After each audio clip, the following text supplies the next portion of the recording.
Hello friends and dear students. स्वागत है आपका सबका फिर से एक बार मेरे channel Study Simplify Pratik sir. I hope आप सब बहुत बढ़िया से हैं। तो फिर से हम लोग एक बार वापस आए हैं वीकली करंट अफेयर्स का लेक्चर लेके, जिसमें हम लोग डिस्कस करेंगे 17 नवंबर से लेके 23 नवंबर तक के सारे इंपॉर्टेंट इवेंट्स। तो देखो, आप चाहे कोई कॉम्पिटिटिव एग्जाम की तैयारी कर रहे हो, UPSC, SSC, bank, railway, 12th के बाद किसी कॉम्पिटिटिव एग्जाम के, LIC, CBI, Delhi metro railway, GK, ऐसी चीजें जो करंट अफेयर्स जो हैं वो सब जगह बहुत इंपॉर्टेंट है। अब कोशिश मेरी यही है कि इन करंट अफेयर्स को आपको इस तरह से बताया जाए कि पूरे हफ्ते का, अगर आप न्यूज़पेपर पढ़ते भी हो, नहीं भी पढ़ते हो, तो भी आपको पूरे हफ्ते का निचोड़ एक बार में दे दिया जाए। और खाली निचोड़ ही नहीं दिया जाए, अगर हम उस टॉपिक के बारे में बात कर रहे हैं तो जैसा कि हमने लास्ट लेक्चर में किया था, उस टॉपिक के बारे में और भी चीजें साथ में डिस्कस कर ली जाए, जिससे आपको वो करंट अफेयर का टॉपिक बिल्कुल क्लियर हो जाए। तो शुरुआत करने से पहले सबसे पहले आप लोगों से रिक्वेस्ट है, जो जो इस चैनल पे नए हैं फटाफट सब्सक्राइब का बटन जरूर दबा दीजिए, जिससे आगे के अपडेट्स आपसे मिस ना हो। इसके अलावा अब मैं आपको पहले यह बताना चाहूंगा कि आप इस लेक्चर को कैसे समझो। देखो, सबसे पहले हम लोग डिस्कस करेंगे इस हफ्ते की हेडलाइंस, कि क्या क्या हेडलाइंस हैं। तो अगर आपको सारा लेक्चर नहीं सुनना और अगर किसी पर्टिकुलर हेडलाइन में इंटरेस्टेड हो, तो नीचे डिस्क्रिप्शन में उस पर्टिकुलर हेडलाइन पे आप क्लिक करके उस न्यूज पे डायरेक्ट जा सकते हो और उस न्यूज के बारे में जान सकते हो। क्योंकि अराउंड 35 टू 40 हेडलाइंस इस वीक की बहुत इंपॉर्टेंट है। मैंने सारी की सारी कोरिलेट करके सारे के सारे एक लेक्चर में डाला है, तो लेक्चर लंबा होने वाला है। लेकिन अगर आप एक पर्टिकुलर हेडलाइन के बारे में जानना चाहते हो, मैं फिर से बोलूंगा, हेडलाइंस का पोर्शन आप जरूर से सुने, जिसमें हम लोग पूरी समरी डिस्कस करेंगे। और उसके बाद अगर आपको कोई पर्टिकुलर हेडलाइन चुननी है, तो आप नीचे से जाके उस हेडलाइन को भी सुन सकते हो। तो चलो सबसे पहले स्टार्ट करते हैं इस वीक की हेडलाइन। तो चलिए दोस्तों, स्टार्ट करते हैं न्यूज की पाठशाला। और न्यूज की पाठशाला स्टार्ट करने से पहले जो लोग इन न्यूज को पढ़ना भी चाहते हैं, उनके लिए इसमें पीडीएफ फाइल अवेलेबल है, जिसके लिए वो नीचे दिए हुए नंबर 8828158808 पे मुझे व्हाट्सएप कर सकते हैं। पीडीएफ फाइल कैसे ऑब्टेन करनी है मैं आपको बता दूंगा, और हर हफ्ते आप वो पीडीएफ फाइल मेरे से ले सकते हैं और उसे पढ़ सकते हैं। तो सबसे पहले स्टार्ट करते हैं इस वीक की हेडलाइन से। तो पहली जो सबसे हेडलाइन है वो है जिरीबम डिस्ट्रिक्ट। पिछले हफ्ते भी हमने डिस्कस किया था, आपको पता है मणिपुर में एथनिक वायलेंस चल रही है। तो आज हम लोग डालेंगे जिरीबम डिस्ट्रिक्ट के बारे में, और इसके अलावा हम लोग बात करेंगे, थोड़ा सा जानेंगे जिरीबम डिस्ट्रिक्ट के बारे में, और मेटी कम्युनिटी जिसके जिसके बीच में एथनिक वायलेंस चल रही है, मेटी कम्युनिटी, उसके बारे में थोड़ा ब्रीफ में जानेंगे। अगली हम बात करेंगे लड़की बहन योजना की, जो कि महाराष्ट्र में है और बीजेपी ने लागू की है, और किस तरह से उनको इलेक्शन जीतने में उससे फायदा हुआ, उस सारी चीजों की बात करेंगे लड़की बहन योजना में। तीसरी चीज, अगर आप लोग दिल्ली में रहते हो तो आपको पता है दिल्ली इस समय पॉल्यूशन का चैम्बर बना हुआ है। दिल्ली के लोग पॉल्यूशन से परेशान हैं। तो आप हर रोज न्यूज में देखते होगे एयर क्वालिटी इंडेक्स दिल्ली का इतना हो गया, उतना हो गया। तो आज हम लोग सबसे पहले बात करेंगे नेशनल एयर क्वालिटी इंडेक्स के बारे में, समझेंगे कि एयर क्वालिटी इंडेक्स क्यों जरूरी है, और ये जो इंडेक्स आता रहता है उससे क्या फर्क पड़ता है हमारी हेल्थ पे, और इसे क्यों समझना जरूरी है। और इसके अलावा हम लोग बात करेंगे commission of air quality management. Commission of air quality management ऐसी बॉडी है जो कि दिल्ली एनसीआर के एरियाज के पॉल्यूशन को कंट्रोल करने के लिए कुछ गाइडलाइंस और स्टेप इशू करता है। इसके बारे में बात करेंगे। अगली हेडलाइन है जिसके बारे में बात करेंगे, प्रधानमंत्री नरेंद्र मोदी ने 5 दिन की ट्रिप ली है नाइजीरिया, ब्राजील और गुयाना में। ब्राजील में वो G20 समिट को अटेंड करने गए, जिसमें हम G20 ट्रोइका के बारे में जानेंगे, जो कि कॉम्पिटिटिव एग्जाम्स के लिए बहुत इंपॉर्टेंट टॉपिक है। अगला हम लोग बात करेंगे श्री आशीष खान जी, जो कि एक सरोद मास्टर थे, उनका निधन हो गया है। तो आशीष खान जी कौन से घराने से वो बिलोंग करते थे और किस तरह से उन्होंने इंडियन क्लासिकल म्यूजिक को बढ़ावा दिया, उसके बारे में हम थोड़ा जानेंगे। अगली हेडलाइन जो है वो है, सुप्रीम कोर्ट ने माइनॉरिटी इंस्टीट्यूशन के बारे में अपनी एक रूलिंग को पलट के एक नई रूलिंग दी है। उसके बारे में जानेंगे किस तरह से सुप्रीम कोर्ट ने यह बताया कि आप किसी भी इंस्टीट्यूशन जो कि एजुकेशनल इंस्टीट्यूशन है, उसे माइनॉरिटी इंस्टीट्यूशन किस हिसाब से आप डिक्लेयर कर सकते हो। इसके मेन फोकस जो है वो है अलीगढ़ मुस्लिम यूनिवर्सिटी, जो कि बहुत पुरानी यूनिवर्सिटी है। थोड़ा सा उसके बारे में भी जानेंगे, और ये भी जानेंगे कौन कौन से आर्टिकल कॉन्स्टिट्यूशन के सुप्रीम कोर्ट ने यूज किए इस रूलिंग को देते हुए। नेक्स्ट हम बात करेंगे 30 क्लब की। 30 क्लब एक क्लब लॉन्च हुआ है, कोई पार्टी का क्लब नहीं है। क्या है क्या नहीं है, क्या क्या खासियत उसके बारे में अगली हम बात करेंगे उसके बारे में। नेक्स्ट अगर बात करें तो हम लोग फिर से बात करेंगे, जैसा बताया 5 दिन की मोदी जी ट्रिप पे गए थे, तो G20 के अलावा वो सबसे पहले नाइजीरिया गए थे। नाइजीरिया में उनको उस कंट्री का नेशनल अवार्ड दिया गया। तो वो कौन सा अवार्ड दिया गया है और कितने टाइम बाद किसी बाहर फॉरेन डिग्निटरी को ये अवार्ड दिया गया है, सारी चीजें हम जानेंगे। अगली हम बात करेंगे as a proud India. India ने भी अपनी पहली हाइपरसोनिक मिसाइल जो है वो लॉन्च की है और टेस्ट किया, उसके बारे में सक्सेसफुल टेस्टिंग की है। तो हाइपरसोनिक मिसाइल क्या होती है और जो अभी मिसाइल हमारे पास है और जो हाइपरसोनिक मिसाइल है उसमें क्या डिफरेंस है, और इंडिया उन इलाइट नेशंस में शामिल हो गया है। बहुत ही कम नेशन ऐसे हैं जिन्होंने हाइपरसोनिक मिसाइल को टेस्ट किया हुआ है। तो इंडिया उस इलाइट ग्रुप ऑफ कंट्रीज का पार्ट हो गया है। तो कंट्रीज कौन सी हैं उसके बारे में भी जानेंगे। अगली हम बात करेंगे पूर्वी प्रहार, एक ज्वाइंट एक्सरसाइज जो है वो एक्सरसाइज क्या है, कौन लोग कर रहे हैं, इसके बारे में थोड़ा सा जानेंगे। अगला topic 11th headline is global alliance against poverty and hunger. ये एक अलायंस लॉन्च हुआ है एट G20 समिट।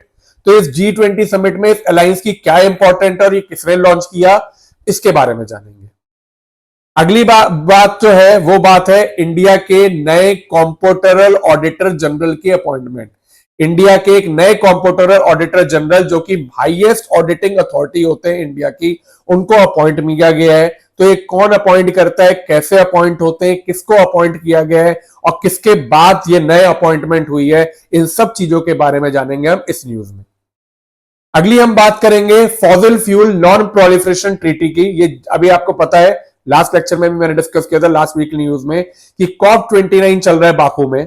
तो इस टाइम पे जैसे एक टाइम पे न्यूक्लियर एनपीटी आई थी, ऐसे आज की डेट में फॉसिल फ्यूल एनपीटी की बात चल रही है। तो ये फॉसिल फ्यूल एनपीटी क्या है, क्या फायदा होगा इससे डेवलप कंट्रीज को साइन करने में, और ये क्यों इतनी जरूरी है, इसके बारे में जानेंगे। अगली हम बात करेंगे जो कि एज ए इंडियन आपको जानना बहुत जरूरी है, that is fight world class championship. हम लोग क्रिकेट को तो बहुत फॉलो करते हैं, लेकिन आपको यह पता होना चाहिए कि अभी रिसेंटली 25 नवंबर से फाइट वर्ल्ड क्लास चैंपियनशिप शुरू होने वाली है डिंग लिरेन और गुकेश दोमाराजू के बीच में। अब ये इंडिया के लिए खास इसलिए क्योंकि गुकेश जो है वो एक इंडियन चेस प्लेयर है और ही विल बी अगर ये वो चैंपियनशिप जीत जाते हैं तो खाली 18 साल में वो वर्ल्ड के यंगेस्ट वर्ल्ड क्लास चैंपियन बन जाएंगे। तो वर्ल्ड क्लास चैंपियनशिप क्या है, कब हो रही है, कहां पे हो रही है, इन सब चीजों के बारे में जानेंगे हम इस न्यूज में। नेक्स्ट हम लोग बात करेंगे एटीपी फाइनल्स ट्रॉफी में। अब की बार एटीपी फाइनल्स ट्रॉफी 2024 किसने जीती और कितना प्राइज अमाउंट जीता गया। अगली हम बात करेंगे वर्ल्ड चिल्ड्रन डे की। अच्छा, आप सबको ये तो पता होगा चिल्ड्रन डे जो है इंडिया में वो 14 नवंबर को होता है, लेकिन आपको क्या ये पता है कि वर्ल्ड चिल्ड्रन डे जो है वो भी नवंबर के मंथ में होता है, लेकिन वो 14 नवंबर को नहीं होता। तो वो चिल्ड्रंस डे कब होता है, क्यों मनाया जाता है और क्या पर्पस है उसके बारे में, इन सब की बात करेंगे हम वर्ल्ड चिल्ड्रन डे के हेडलाइन के बारे में। नेक्स्ट बात करेंगे हम लोग क्लाउड सीडिंग के बारे में। क्लाउड सीडिंग जो है अभी अभी दिल्ली गवर्नमेंट ने पॉल्यूशन को कम करने के लिए सेंट्रल गवर्नमेंट से क्लाउड सीडिंग की बात की है। अब ये क्लाउड सीडिंग क्या होता है, ये कैसे पॉल्यूशन को कंट्रोल कर सकते हैं और क्या ये परमानेंट मेजर है पॉल्यूशन को कंट्रोल करने का, टेम्परेरी मेजर है, इसके बारे में भी जानेंगे। और इसके अलावा ये भी जानेंगे कि क्यों दिल्ली में अभी तक क्लाउड सीडिंग नहीं हो पा रही है, क्योंकि क्लाउड सीडिंग के बारे में समझना बहुत जरूरी है ये जानने के लिए कि क्लाउड सीडिंग दिल्ली के लिए फायदेमंद है भी या नहीं है। अगली हम बात करेंगे G20 समिट के दौरान ही इंडिया और इटली ने 5 साल का एक एक्शन प्लान साइन किया हुआ है। तो उस एक्शन प्लान में क्या क्या है, कुछ मेजर पॉइंट्स हम जानेंगे। नेक्स्ट हम बात करेंगे यूक्रेन और रशिया की, जो कि थर्ड वर्ल्ड वॉर शुरू होने के बहुत पास के चांसेस है अगर ये चीजें बिगड़ती हैं तो, क्योंकि यूक्रेन ने अभी अभी recently US long range missile Russia के अंदर फायर की है। और रशिया आपको पता है चुप बैठने वालों में से नहीं है। रशिया ऐसा है जो ईंट का जवाब पत्थर से देगा। तो अब रशिया ने अगर क्या कहते हैं न्यूक्लियर मिसाइल लॉन्च कर दी तो ये थर्ड वर्ल्ड वॉर शुरू होने के बहुत बड़े चांसेस हैं। तो जानेंगे यूक्रेन के बारे में और कौन सी यूएस लॉन्ग रेंज मिसाइल इन्होंने फायर करी। नेक्स्ट हम बात करेंगे PM electric drive resolution scheme के बारे में, क्योंकि इसकी कुछ गाइडलाइंस हैं जिसके बारे में हम जानेंगे और इस स्कीम के बारे में थोड़ी सी रिसेंटली बात करेंगे। अगला टॉपिक बहुत इंटरेस्टिंग होने वाला है। मेटा, आपको पता है फेसबुक, इंस्टाग्राम, व्हाट्सएप आप सब यूज करते हैं। आजकल सोशल मीडिया बहुत फैला हुआ है, लेकिन इंडिया में सीसीआई ने, कंपटीशन कमीशन ऑफ इंडिया ने मेटा पे 213 करोड़ रुपए का फाइन लगाया है। अब वो क्यों फाइन लगाया गया और कंपटीशन कमीशन ऑफ इंडिया क्या होता है, इन सब के बारे में जानेंगे हम इस न्यूज में। चलिए अगली बात करते हैं। नेक्स्ट हम बात करेंगे चाइना और इंडिया के डिफेंस मिनिस्टर की मीटिंग की, जो की हुई है sideline of Asian defence minister meet में। तो इसके बारे में जानेंगे, एशियन डिफेंस मिनिस्टर मीट क्या होती है और चाइना इंडिया के डिफेंस मिनिस्टर की मीटिंग में क्या बातें हुई, इसके बारे में समझेंगे। क्योंकि अब चाइना और इंडिया के जो टेंशन है वो कम हो रही है, बिकॉज लाइन ऑफ कंट्रोल जो है उसके पास से आपको पता है कि दोनों जो है वो अपनी मिलिट्री को धीरे धीरे विड्रॉ कर रहे हैं, और जो 2018 में टेंशन शुरू हुई थी वो धीरे धीरे कम हो रही है। अभी अभी रिसेंटली G20 में भी प्राइम मिनिस्टर मोदी और चाइना के जो हेड है उनके बीच में भी मीटिंग हुई। नेक्स्ट हम बात करेंगे शाही जामा मस्जिद। ये दिल्ली की जामा मस्जिद नहीं है, शाही जामा मस्जिद और कालकी टेम्पल डिस्प्यूट में। शाही जामा मस्जिद संबल डिस्ट्रिक्ट में एक मॉस्क है और कालकी टेम्पल के बीच में एक डिस्प्यूट चल रहा है, जिसके बारे में हम जानेंगे। अगली बात करेंगे हम लोग क्लीन एयर फंड।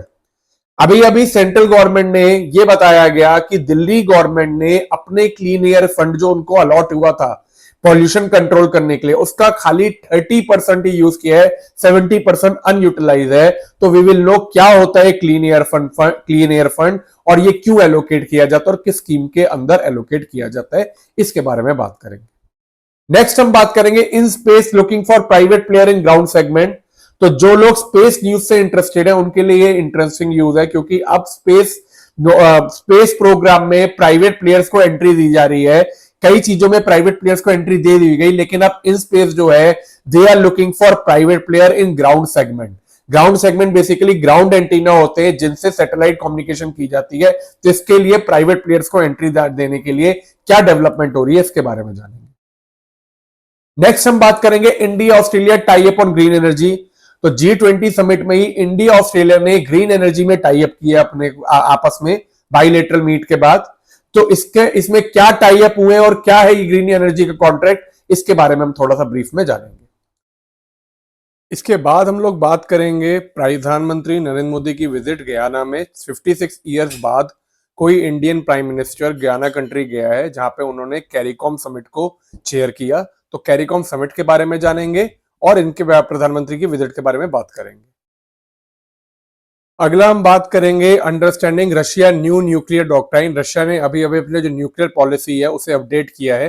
जैसा कि अभी हम लोग बात कर रहे थे कि यूक्रेन और रशिया जो है उनका वॉर के बीच में अब थर्ड वर्ल्ड वॉर होने के चांसेस बहुत बढ़ गए हैं, जिसके साथ रशिया ने अपने न्यू न्यूक्लियर डॉक्ट्राइन को भी अपडेट किया है, जिसमें क्या क्या चेंजेस किए हैं उसके बारे में जानेंगे। नेक्स्ट हम लोग बात करेंगे India under trial prisoner law explain. Basically Amit Shah ने ये बोला है कि जितने भी अंडर ट्रायल प्रिजनर्स हैं जो कि फर्स्ट टाइम ऑफेंडर हैं, उन्हें कॉन्स्टिट्यूशन डे से पहले रिहा किया जाना है। तो वो क्यों किया जाना चाहिए और क्या नया लॉ जो है भारतीय नागरिक सुरक्षा संहिता के बारे में जानेंगे कि उसमें जो सेक्शन 479 है उसने ऐसी क्या प्रवेश ली है जिससे अंडर ट्रायल प्रिजनर को राहत मिलेगी। Next we will discuss exposition of sacred relics of Saint Francis Xavier in Goa. Goa में इस टाइम पे 10 साल बाद एक एक्सपोजिशन शुरू हुआ है which is related to Saint Francis Xavier, जो कि जनवरी तक चलेगा। तो इस एक्सपोजिशन में क्या होने वाला है और क्रिश्चियंस के लिए क्यों सेक्रेड है, इसके बारे में जानेंगे। नेक्स्ट हम बात करेंगे arrest warrant for Israel prime minister. Israel prime minister जो है बेंजामिन नेतन्याहू, उनके खिलाफ अरेस्ट वारंट इशू हुआ है। तो अरेस्ट वारंट क्यों इशू किया गया, किसने इशू किया है, इसके बारे में डिटेल जानेंगे। Next we will read about Gautam Adani indicted in US. Indian conglomerate Adani empire के गौतम अदानी को यूएसए ने ब्राइबरी चार्जेस के लिए इंडाइक्ट किया है। इसके बारे में हम ब्रीफ में जानेंगे और ये जानेंगे क्या चार्जेस हैं और उसके आगे क्या एक्शन लिया जाएगा। Next we will discuss about Khelo India games, जो कि बिहार होस्ट करने वाले इन 2025। खेलो इंडिया गेम्स बेसिकली क्या है, इसके बारे में हम लोग जानेंगे। Next we will discuss about Omchery Pillai. Omchery पिल्ली जो है उनका निधन हुआ है अभी रिसेंटली। वो कहां से बिलोंग करते थे और क्या किस लिए फेमस थे, इस बारे में बात करेंगे। लास्ट में 3 हेडलाइन हम लोग और बात डिस्कस करेंगे। पहली डिस्कस करेंगे Supreme Court verdict on preamble changes of 1976। Coming Monday को सुप्रीम कोर्ट अपना वर्डिक्ट देने वाला है related to preamble changes of 1976, जो कि 42nd amendment of act of India से रिलेटेड है, जो कि इंदिरा गांधी के इमरजेंसी के टाइम पे चेंजेस लाए गए थे। तो इसमें प्रीएम्बल चेंजेस में क्या चेंजेस थे जिसके अगेंस्ट या फेवर में सुप्रीम कोर्ट वर्डिक्ट देने वाला है, इसकी बात करेंगे। Next we will talk about PNB Punjab National Bank India का बैंक है जिसने पीसीएएफ को साइन किया है। तो व्हाट इज पीसीएएफ और पंजाब नेशनल बैंक ने इसे साइन क्यों किया है और कौन से और इंडिया के ऐसे बैंक है जिन्होंने पीसीएएफ साइन किया है, इसके बारे में समझेंगे। And the last topic, last headline that we will discuss will be the 56 tiger reserve of India. India ने अभी अभी रिसेंटली एक स्टेट में जिसकी डिक्लेयर किया है to open its 56 tiger reserve. तो ये स्टेट कौन सा है और कहां पे ये टाइगर रिजर्व ओपन हो रहा है, इसकी क्या खासियत है, इसके बारे में जानेंगे। तो ये थी आपकी टोटल 37 हेडलाइंस इस वीक की। अगर आपको कोई पर्टिकुलर हेडलाइन भी देखनी है, उसके बारे में भी जानना है, तो आप नीचे दिए हुए लिंक्स पे टाइमलाइन पे क्लिक कर सकते हैं, टाइम स्टैम्प पे, और आप उस हेडलाइन के बारे में जाके उसका डिटेल डिस्कशन में आप समझ सकते हैं। खैर स्टार्ट करते हैं, चलिए। तो सबसे पहले हम बात करेंगे Jiribam fire homes of politician target. जैसा कि हमने लास्ट वीक डिस्कस किया था, बताया था कि मिनिस्ट्री ऑफ होम अफेयर्स ने मणिपुर के अंदर armed forces special protection act लागू कर दिया है in around 6 police station of 5 district in Manipur, जिसमें तो मणिपुर के अंदर ही एक डिस्ट्रिक्ट है जिरीबम, जिसमें सबसे ज्यादा वायलेंस हो रहे हैं। अभी अभी रिसेंटली 6 बॉडीज मिली हैं, जिसकी वजह से जिरीबम डिस्ट्रिक्ट जो है it is on high alert. तो वायलेंस इन जिरीबम डिस्ट्रिक्ट जो है वो फैल के अब धीरे धीरे एक मणिपुर की कैपिटल इम्फाल तक भी पहुंच रहा है। मॉब्स ने इस टाइम पे फायर अटैक किए, व्हीकल प्रॉपर्टी भी डैमेज किया है, कई बीजेपी लीडर्स के रेसिडेंट्स को भी अटैक किया।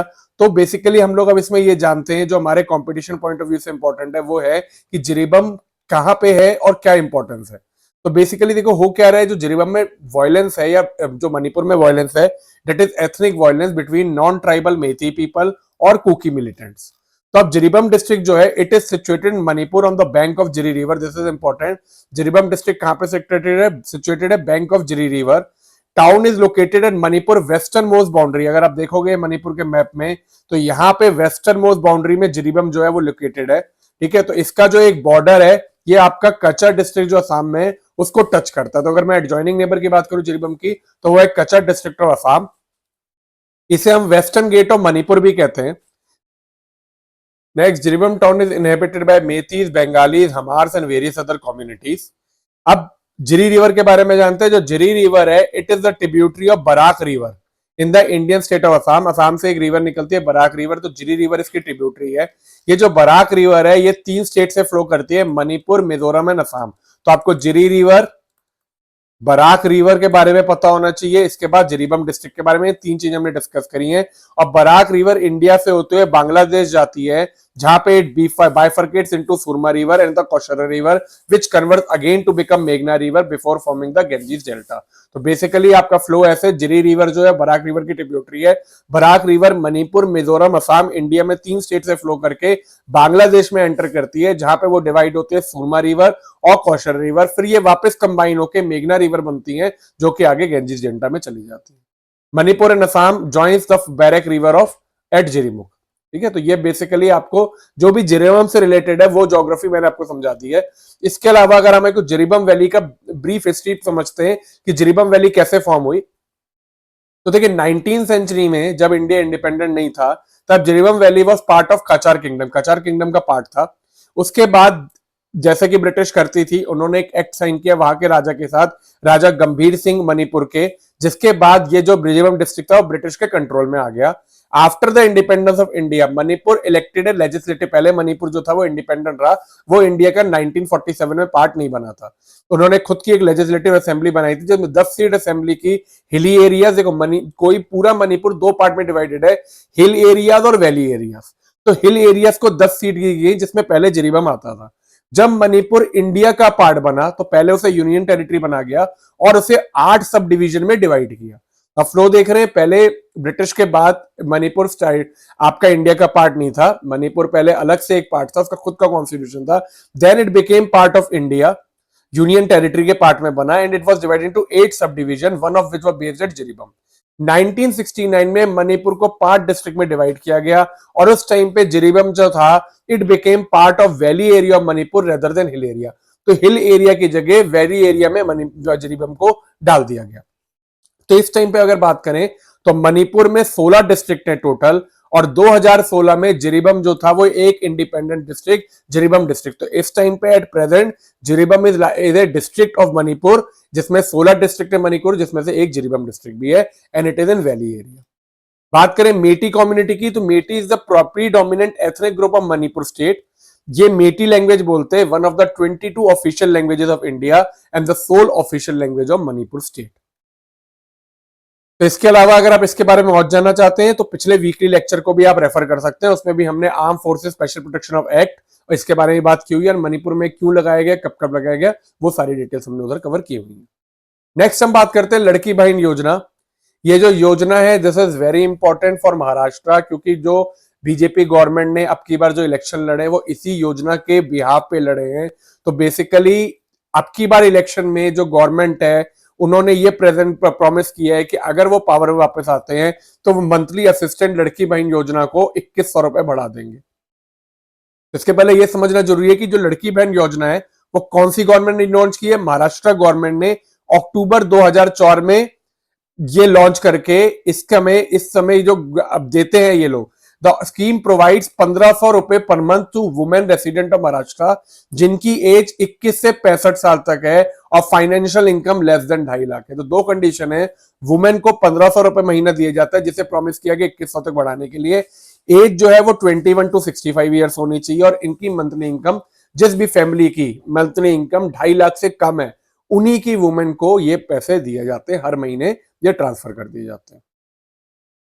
नेक्स्ट इज बात करते हैं दिल्ली के एयर क्वालिटी इंडेक्स की, जो कि इस टाइम पे सीवियर जोन में चल रहा है। तो दिल्ली एयर क्वालिटी जो है it fell to severe category, from critically से सीवियर कैटेगरी में चलेगी विद एन AQI ऑफ 417।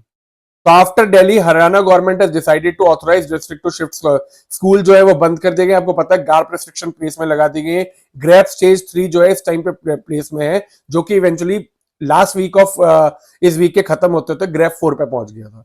तो सबसे पहले जरूरी यह समझना कि एयर क्वालिटी इंडेक्स होता क्या है। ये जो हम लोग 400, 300, 350, 400, 450 की बात करते हैं, तो एयर क्वालिटी इंडेक्स है क्या। तो इसके लिए जरूरी है, हमारे जो इंडिया में देखिए हर एक स्टेट का अपना एक एयर क्वालिटी इंडेक्स होता है। इंडिया में जो एयर क्वालिटी इंडेक्स है that is known as national air quality index.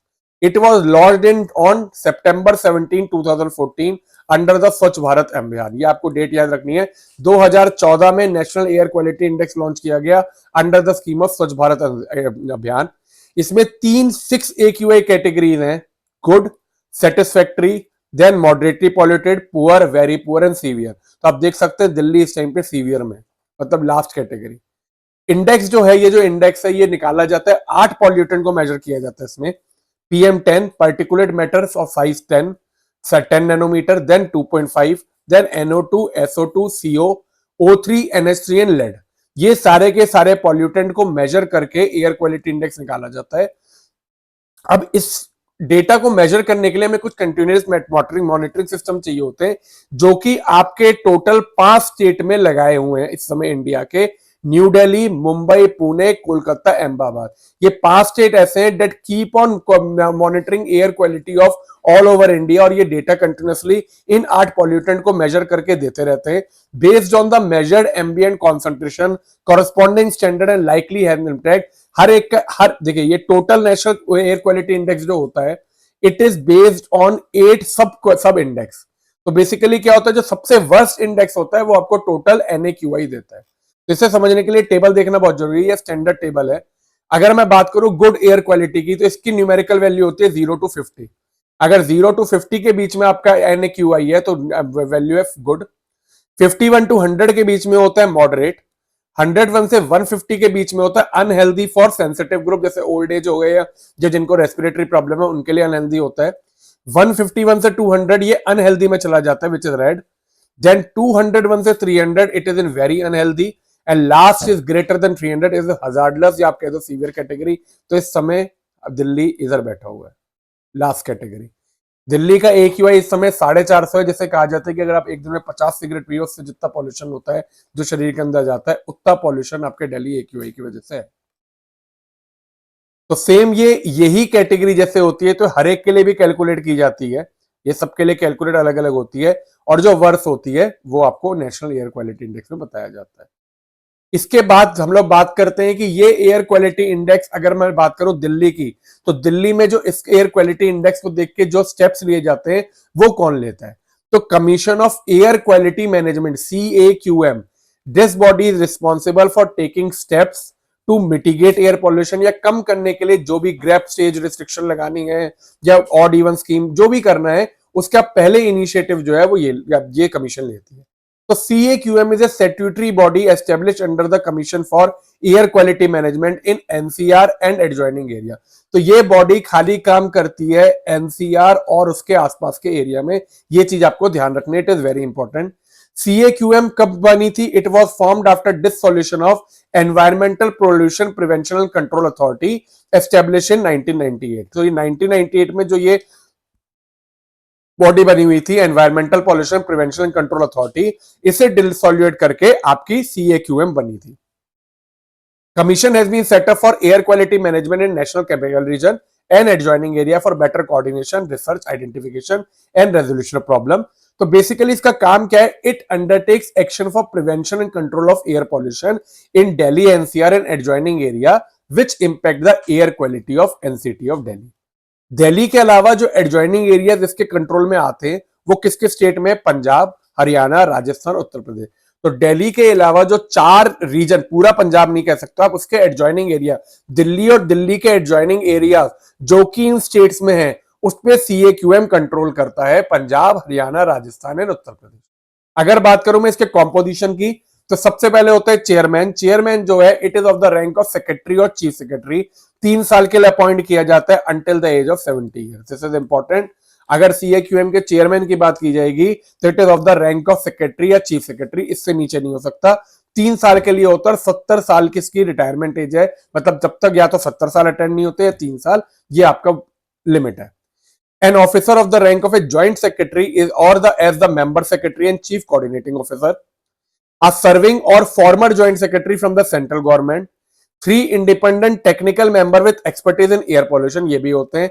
3 member NGO से होते हैं। इसके अलावा एक्स ऑफिशियल मेंबर होते हैं from central government and concern state government, और इसके अलावा central pollution control board, Indian ISRO and NITI Aayog, इनसे भी मेंबर होते हैं।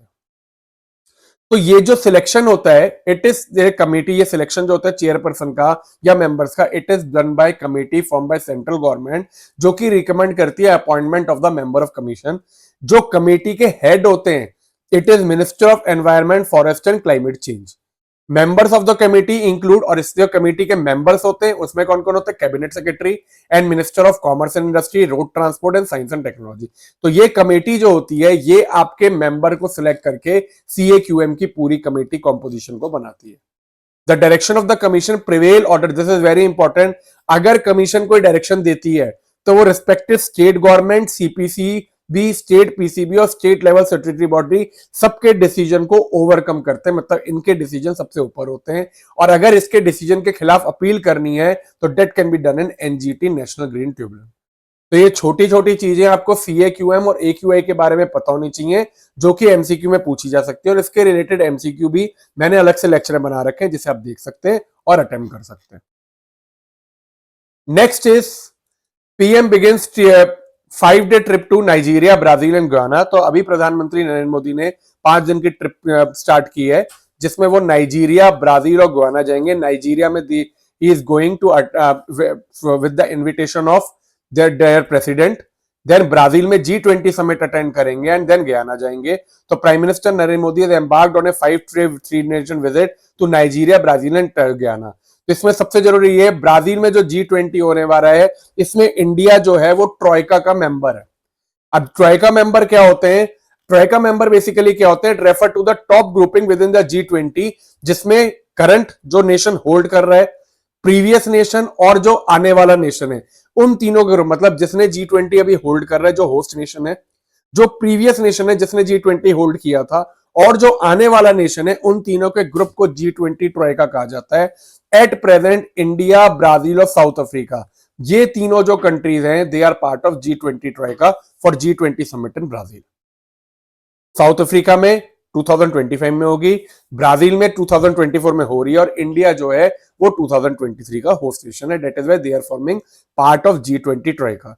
G20 ट्रोइका को लॉन्च किया गया था at Cannes summit in France in 2011 for steering the G20 process. Next topic करते हैं हम लोग। Next heading is sarod master Ashish Khan dies. Recently Ashish Khan जो कि लेजेंडरी सरोद मास्टर थे, उनका सैटरडे को निधन हो गया है। He was the key figure in popularizing Indian classical music globally and basically he was well known for sarod। Sarod एक इंस्ट्रूमेंट है जिसके लिए आशीष खान को बहुत जाना जाता था। आशीष खान जी कौन थे? He was born in Madhya Pradesh in Mahyar district in 1939। 1969 में Ashish Khan formed his own Indo jazz band Shanti with Ustad Zakir Hussain. ये चीज आप याद रख सकते हैं कि उन्होंने एक अपना इंडो जैज बैंड बनाया जिसका नाम था शांति। किसके साथ? जाकिर हुसैन के साथ। He was nominated for Grammy Award in 2006। संगीत नाटक अकेडमी अवार्ड इन्हें मिला 2004 में। और इनके ग्रैंडफादर बहुत फेमस थे। इसके ग्रैंडफादर थे उस्ताद अलुद्दीन खान, जो कि फाउंडर थे माहियार घराना का। जो माहियार घराना है उसके फाउंडर उस्ताद अलाउद्दीन खान थे। तो बात करते हैं माहियार घराना की। जो gharana was formed by Allauddin Khan in the princely state of Maihar. Now the gharana, ये जो प्रिंसली स्टेट, ये मतलब बहुत पहले जब ब्रिटिश प्रोविंस था तब ये माहियार घराना बनाया गया था। प्रिंसली स्टेट था ये उस टाइम पे। इसी माहियार घराना, अब ये घराना जो है वो स्टेट ऑफ मध्य प्रदेश से बिलोंग करता है। बहुत सारे प्रोमिनेंट म्यूजिशियन जो है माहियार घराना से बिलोंग करते हैं, जैसे कि सितार प्लेयर रविशंकर और निखिल बनर्जी। इसके अलावा अलाउद्दीन खान के बेटे सरोद प्लेयर अली अकबर खान, डॉटर अन्नपूर्णा देवी और ग्रैंडसन आशीष खान, ये सारे के सारे प्रोमिनेंट म्यूजिशियन जो हैं वो माहियार घराना से बिलोंग करते हैं। अब चलते हैं next, which is new ruling for minority institution by supreme court. तो रिसेंटली सुप्रीम कोर्ट ने अपनी एक पुराने जजमेंट को ओवररूल करते हुए पूरा एक होलिस्टिक और रियलिस्टिक रूलिंग दी है to determine the minority character of educational institution. आपको पता होगा भारत में क्योंकि माइनॉरिटी स्टेटस भी मुस्लिम्स को, सिख्स को माइनॉरिटी स्टेटस दिया हुआ है, तो माइनॉरिटी एजुकेशनल इंस्टीट्यूशन, जो एजुकेशन इंस्टीट्यूशन इन माइनॉरिटीज के होते हैं उनको माइनॉरिटी एजुकेशन इंस्टीट्यूशन का स्टेटस दिया जाता है। तो उसके लिए सुप्रीम कोर्ट ने गाइडलाइन दी है कि किस तरह से आप ये डिक्लेयर कर सकते हो कि ये कॉरस्पॉन्डिंग इंस्टीट्यूशन माइनॉरिटी इंस्टीट्यूशन में आएगा या नहीं आएगा, which is under article 30 of constitution to ensure special protection of their right. तो सुप्रीम कोर्ट ने 4-3 मेजोरिटी वर्डिक्ट में, जो उसकी 1967 की रूलिंग थी, 1967 में सुप्रीम कोर्ट ने यह रूल किया था कि जो अलीगढ़ मुस्लिम यूनिवर्सिटी है, अलीगढ़ में जो बहुत पुरानी यूनिवर्सिटी है, it was not a minority institution. उसी जजमेंट को ओवररूल करते हुए सुप्रीम कोर्ट ने यह नहीं कहा है कि अलीगढ़ मुस्लिम यूनिवर्सिटी माइनॉरिटी है, लेकिन उसने एक गाइडलाइन सेट करी है जिससे जिन यूनिवर्सिटी को माइनॉरिटी स्टेटस चाहिए वो उस गाइडलाइन को फॉलो करते हुए अपील कर सकती है। तो ruling was based on a interpretation of article 30 of constitution. तो by overruling the Aziz Pasha case, ये जो केस था जो सुप्रीम कोर्ट ने ओवररूल किया है वो अजीज पाशा केस था, वर्डिक्ट ऑफ 1967। सुप्रीम कोर्ट ने एक वे दे दिया है for granting of minority status to Aligarh Muslim University. तो दिस वाज द न्यूज। आप सबसे पहले समझते हैं आर्टिकल 30 होता क्या है। तो आर्टिकल 30 जो होता है, it grants all minorities whether based on religion और लैंग्वेज, किसी भी तरीके से अगर कोई इंडियन गवर्नमेंट ने किसी भी को भी माइनॉरिटी स्टेटस डिक्लेयर किया हुआ है, उसको राइट होता है to establish and administer education institution of their choice. जैसे मुस्लिम के मदरसास भी होते हैं, तो these all come under minority article 30। Article 15(5) में minority educational institution are exempt from providing reservation for एससीज एंड एसटी। तो minority status also allow educational institution to exercise greater control over day to day administration.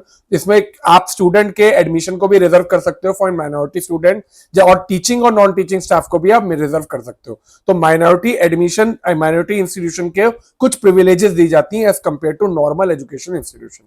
अब बात करते हैं इस case के background की। ये जो केस हुआ था तो 1967 में Aziz Badshah versus union of India case में it was said, supreme court ने ये डिसीजन दिया था कि Aligarh Muslim university is not a minority institution. उस टाइम पे ये डिसीजन देने का रीजन क्या था? Decision was based on the fact that AMU Aligarh Muslim university ना तो एस्टेब्लिश हुई है और ना एडमिनिस्टर हुई थी मुस्लिम माइनॉरिटी से, मतलब जो उनका एडमिनिस्ट्रेशन है वो अभी मुस्लिम माइनॉरिटी नहीं देखती है। इट केम, ये जो आई थी ये किसी माइनॉरिटी ग्रुप ने वो नहीं किया था. It came through the act of central legislature and did not therefore qualify as minority institution under article 30 of constitution. ये डिसीजन 1967 में दिया था सुप्रीम कोर्ट ने. 1981 ने गवर्नमेंट ने एएमयू एक्ट जो था जिससे ये यूनिवर्सिटी बनी थी 1920 में, एएमयू एक्ट जो था उसे अमेंड करके एएमयू को मुस्लिम माइनॉरिटी इंस्टीट्यूशन का स्टेटस दे दिया. लेकिन 2005 में एएमयू ने जब 50% रिजर्वेशन दिए for Muslim in post graduate medical programme, तो इसी चीज को वहां के गवर्नमेंट ने और लोगों ने हाई कोर्ट में चैलेंज किया. तो 2006 में इलाहाबाद हाई कोर्ट ने ये दोनों जो अमेंडमेंट थे, एक तो 1981 का अमेंडमेंट और यूनिवर्सिटी के ऑर्डर पे 50% रिजर्वेशन देने का, इन दोनों को स्ट्रक आउट कर दिया, खत्म कर दिया. हाई कोर्ट के हिसाब से जो रूलिंग पहले हुई थी 1967 का जो सुप्रीम कोर्ट का वर्डिक्ट था, दैट वाज फाइनल. और इसके बाद जो 1981 में एएमयू एक्ट में चेंजेस किए गए और या 2005 में जो एएमयू ने उस माइनॉरिटी इंस्टीट्यूशन का होने के बाद 50% रिजर्वेशन मुस्लिम को दिया, these all were cancel decision. This judgement को सुप्रीम कोर्ट ने चैलेंज किया गया एंड इन 2009 जो सीए जजमेंट था, इट वाज रेफर टू 7 जज बेंच. अब इसी 2019 के 7 जज बेंच ने 2024 में आके 1967 के वर्डिक्ट को चेंज करते हुए 4:3 की रेशो में ये कुछ गाइडलाइन एस्टेब्लिश करी, जिससे उन्होंने ये कहा कि आप इस बेसिस पे ये नहीं कह सकते हो कि अगर कोई इंस्टीट्यूशन एडमिनिस्ट्रेशन उसका माइनॉरिटी नहीं कर रही है तो माइनॉरिटी इंस्टीट्यूशन है या नहीं है, ये डिसाइड नहीं किया जा सकता. तो अब की बार सुप्रीम कोर्ट की रूलिंग क्या क्या थी? पहली रूलिंग का supreme court laid down a 2-fold test to determine minority educational status. तो सुप्रीम कोर्ट ने अब की बार ये नहीं डिसीजन दिया कि एएमयू माइनॉरिटी इंस्टीट्यूशन है या नहीं है, बल्कि उसने एक लार्ज गाइडलाइंस दे दी जिसके हिसाब से डिसाइड किया जा सकता है कि आप माइनॉरिटी इंस्टीट्यूशन में किसी इंस्टीट्यूशन को रखोगे या नहीं रखोगे. तो पहली चीज जो चेक करने को गई 1967 में, supreme court had held that to be minority institution it should have been both established and administered by minority. ये था डिसीजन सुप्रीम कोर्ट का 1967 में. अब सुप्रीम कोर्ट ने कहा सबसे पहले यह देखा जाना चाहिए कि उस माइनॉरिटी इंस्टीट्यूशन का ओरिजिन हुआ क्यों है, क्या पर्पस था उसका एस्टेब्लिशमेंट का और क्या आइडिया था. ये जरूरी नहीं है कि उसे एस्टेब्लिश माइनॉरिटी ने किया, सबसे पहले ये देखा जाना चाहिए कि उसका बैकग्राउंड क्या था, क्या पर्पस था उसे एस्टेब्लिश करने का. दूसरा, for this court must trace, तो सुप्रीम कोर्ट ने कहा उसके लिए कोर्ट जो है they must trace the origin of the idea of establishment of the institution to determine who was the brainchild of establishment, कि किसकी वजह से या किसके आइडिया से ये इंस्टीट्यूशन एस्टेब्लिश हुआ है, नॉट कि कोई एक्ट से एस्टेब्लिश हुआ या किसी ने डोनेशन देके किया, वो बात की चीजें. सबसे पहले ब्रेन चाइल्ड देखना है. इसके अलावा सुप्रीम कोर्ट ने कहा court also said the purpose of establishing the institution must predominantly, अगर वो इंस्टीट्यूशन इस बेसिस पे एस्टेब्लिश हुआ है कि उससे माइनॉरिटी कम्युनिटी का फायदा होगा, be for the benefit of minority community. अगर ये खाली पर्पस भी नहीं है लेकिन अगर ये पर्पस भी है तो पहला स्टेप ये दिया गया कि ये चीजें नोटिस करनी है. अब अगर ये चीजें एस्टेब्लिश होती हैं तो सेकंड स्टेप में सुप्रीम कोर्ट ने कहा who contributed the funds for institution, institution को सेट करने के लिए पैसे कहां से आए, how was the land obtain और donated, who obtained the necessary permission and handle the construction and infrastructure. So court ने कहा held at the administration, खाली कोई माइनॉरिटी इंस्टीट्यूशन इस वजह से माइनॉरिटी नहीं हो सकता कि उसकी एडमिनिस्ट्रेशन जो है वो माइनॉरिटी पीपल हैंडल कर रहे हैं या नहीं कर रहे.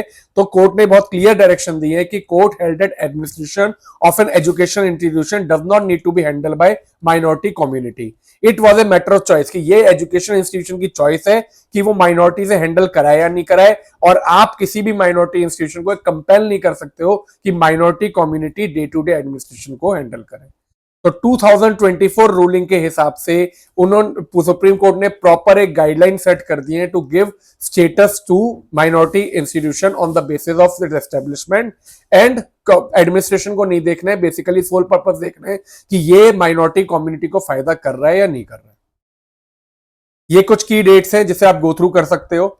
अब बात करते हैं एएमयू, अलीगढ़ मुस्लिम यूनिवर्सिटी, क्योंकि मेन एएमयू के लिए ये केस जो था वो लिया गया था. तो अब एएमयू को जिस हिसाब से गाइडलाइंस दी गए हैं, it can be declared as minority institution very soon. The university का तो एएमयू जो था वो it was established in the name of Madrasal Uloom in Aligarh by Sir Sayyid on May 24, 1875. तो सर सैयद ने 1875 में, इसका पहले नाम अलीगढ़ मुस्लिम यूनिवर्सिटी नहीं था, नाम जो था वो था मदरसतुल उलूम इन अलीगढ़। जनवरी 7, 1877 को जब मदरसतुल यूनियन उलूल को नाम चेंज करके Mohammedan Anglo oriental college MAO college के नाम से जाने लगा।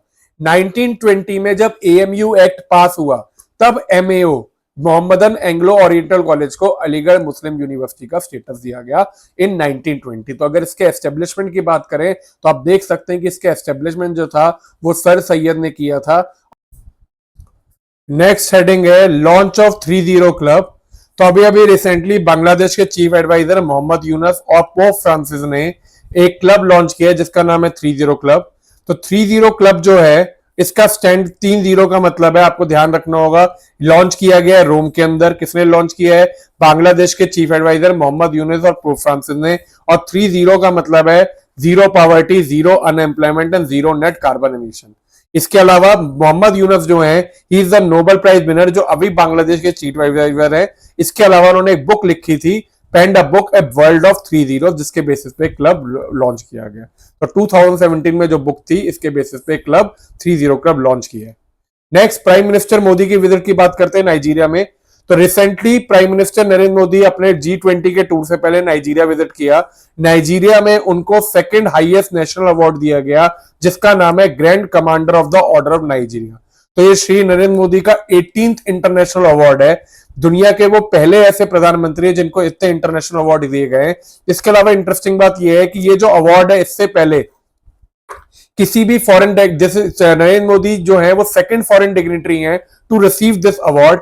इसके पहले नाइजीरिया ने ये अवार्ड है, it was given to Queen Elizabeth in 1969। तो 1969 में क्वीन एलिजाबेथ के बाद 2024 में प्रधानमंत्री नरेंद्र मोदी को दिया गया है। और प्रधानमंत्री नरेंद्र मोदी नाइजीरिया के प्राइम मिनिस्टर, नाइजीरिया में विजिट जो है 17 साल बाद कोई इंडियन प्राइम मिनिस्टर नाइजीरिया में विजिट करने गया है।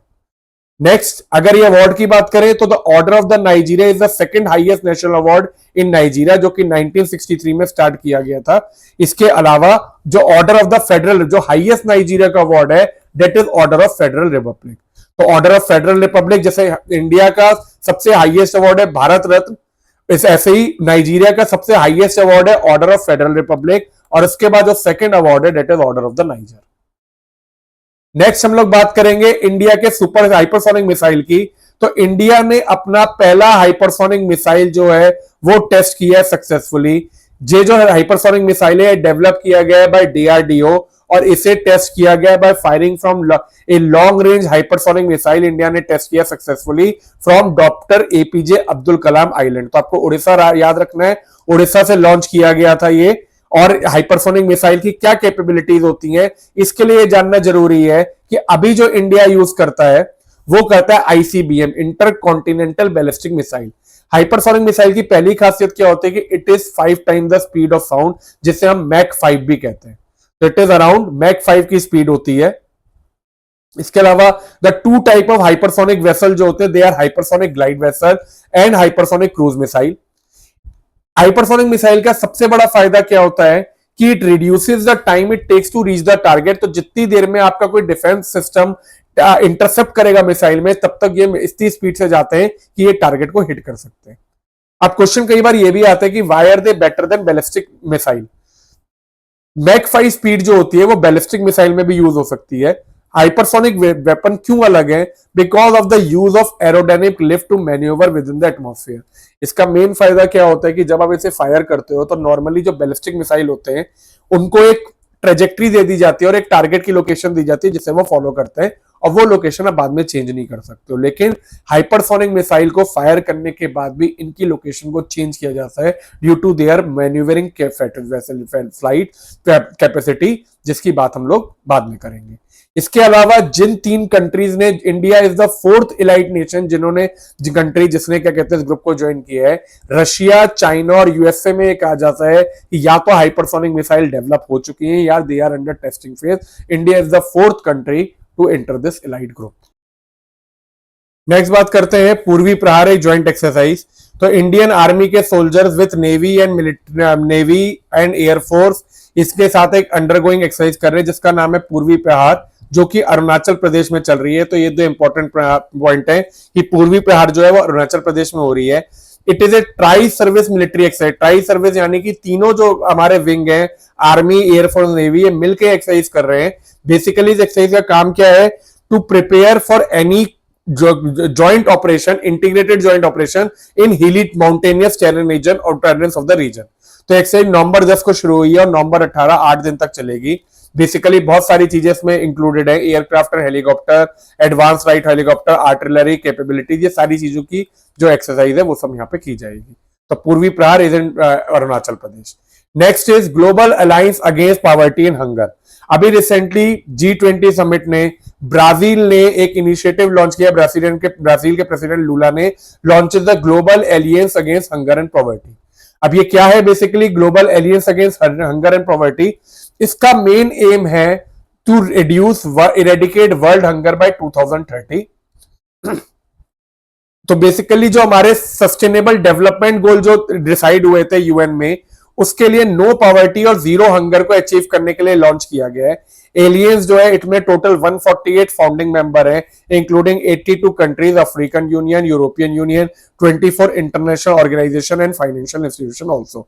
तो बेसिकली अलायंस जो है they will support member country in many area, लेकिन मेन जो है वो school meals, cash transfer, small holder and family farming support programme, social economic inclusion, इन सब में सपोर्ट करेगी। इसके अलावा जो यूनाइटेड नेशन का वर्ल्ड फूड प्रोग्राम है, इसने भी इस इनिशिएटिव को ज्वाइन किया हुआ है as a founding member. Next बात करते हैं appointment of new CAG of India. तो अभी रिसेंटली के संजय मूर्ति को नया इंडिया का comptroller and auditor general of India appoint किया गया है। ही विल सक्सीड, या किन्हें सक्सीड करेंगे? गिरीश चंद्र मुर्मू को सक्सीड करेंगे, जो कि 20 नवंबर को रिटायर हुए। तो K Sanjay Murthy is the new CAG of India. CAG की बात करें तो सीएजी होते हैं comptroller and auditor general of India. Article 148 of Indian constitution में यह कहा गया है कि इंडिया को एक इंडिपेंडेंट ऑफिस होता है सीएजी का, जिसको हेड करते हैं comptroller auditor general of India. CAG का सेम प्रेसिडेंस मिलती है जो कि किसी सुप्रीम कोर्ट के जज को मिलती है। He is the supreme authority to audit all receipt and expenditure of the government of India and the state government, including those of bodies and authorities substantially financed by the government. Article 148 से 151 जो है वो CAG को discuss करते हैं। Article 148 याद रखिएगा। इसके अलावा जरूरी यह है कि जो सीएजी के अपॉइंटमेंट है that is done by president of India for the period of 6 year up to the age of 65 years, या 6 साल के लिए। He can resign any time from his office by addressing the letter of resignation to president. इनको president जो है appoint करते हैं, लेकिन रिमूव जो है they can be done on the same ground and in the manner of जज of supreme court. अगर सीएजी ऑफ इंडिया के बारे में डिटेल में जानना है तो इसका प्रॉपर एक टॉपिक है, प्रॉपर एक एक्सप्लेनेशन और वीडियो है जो कि आप देख सकते हैं। नेक्स्ट बात करते हैं फॉसिल फ्यूल एनपीटी के बारे में। तो जैसे कुछ डिकेड्स पहले न्यूक्लियर एनपीटी साइन हुई थी, न्यूक्लियर एनपीटी अभी आजकल बात हो रही है फॉसिल फ्यूल एनपीटी के बारे में। तो बेसिकली इसका काम क्या है, क्यों ये बात हो रही है? To curb greenhouse gas emission, group of nation organisation are promoting FFNPT at COP20। तो ये भी प्रमोट की जा रही है, ऐसी कोई पॉलिसी साइन नहीं हुई है अभी।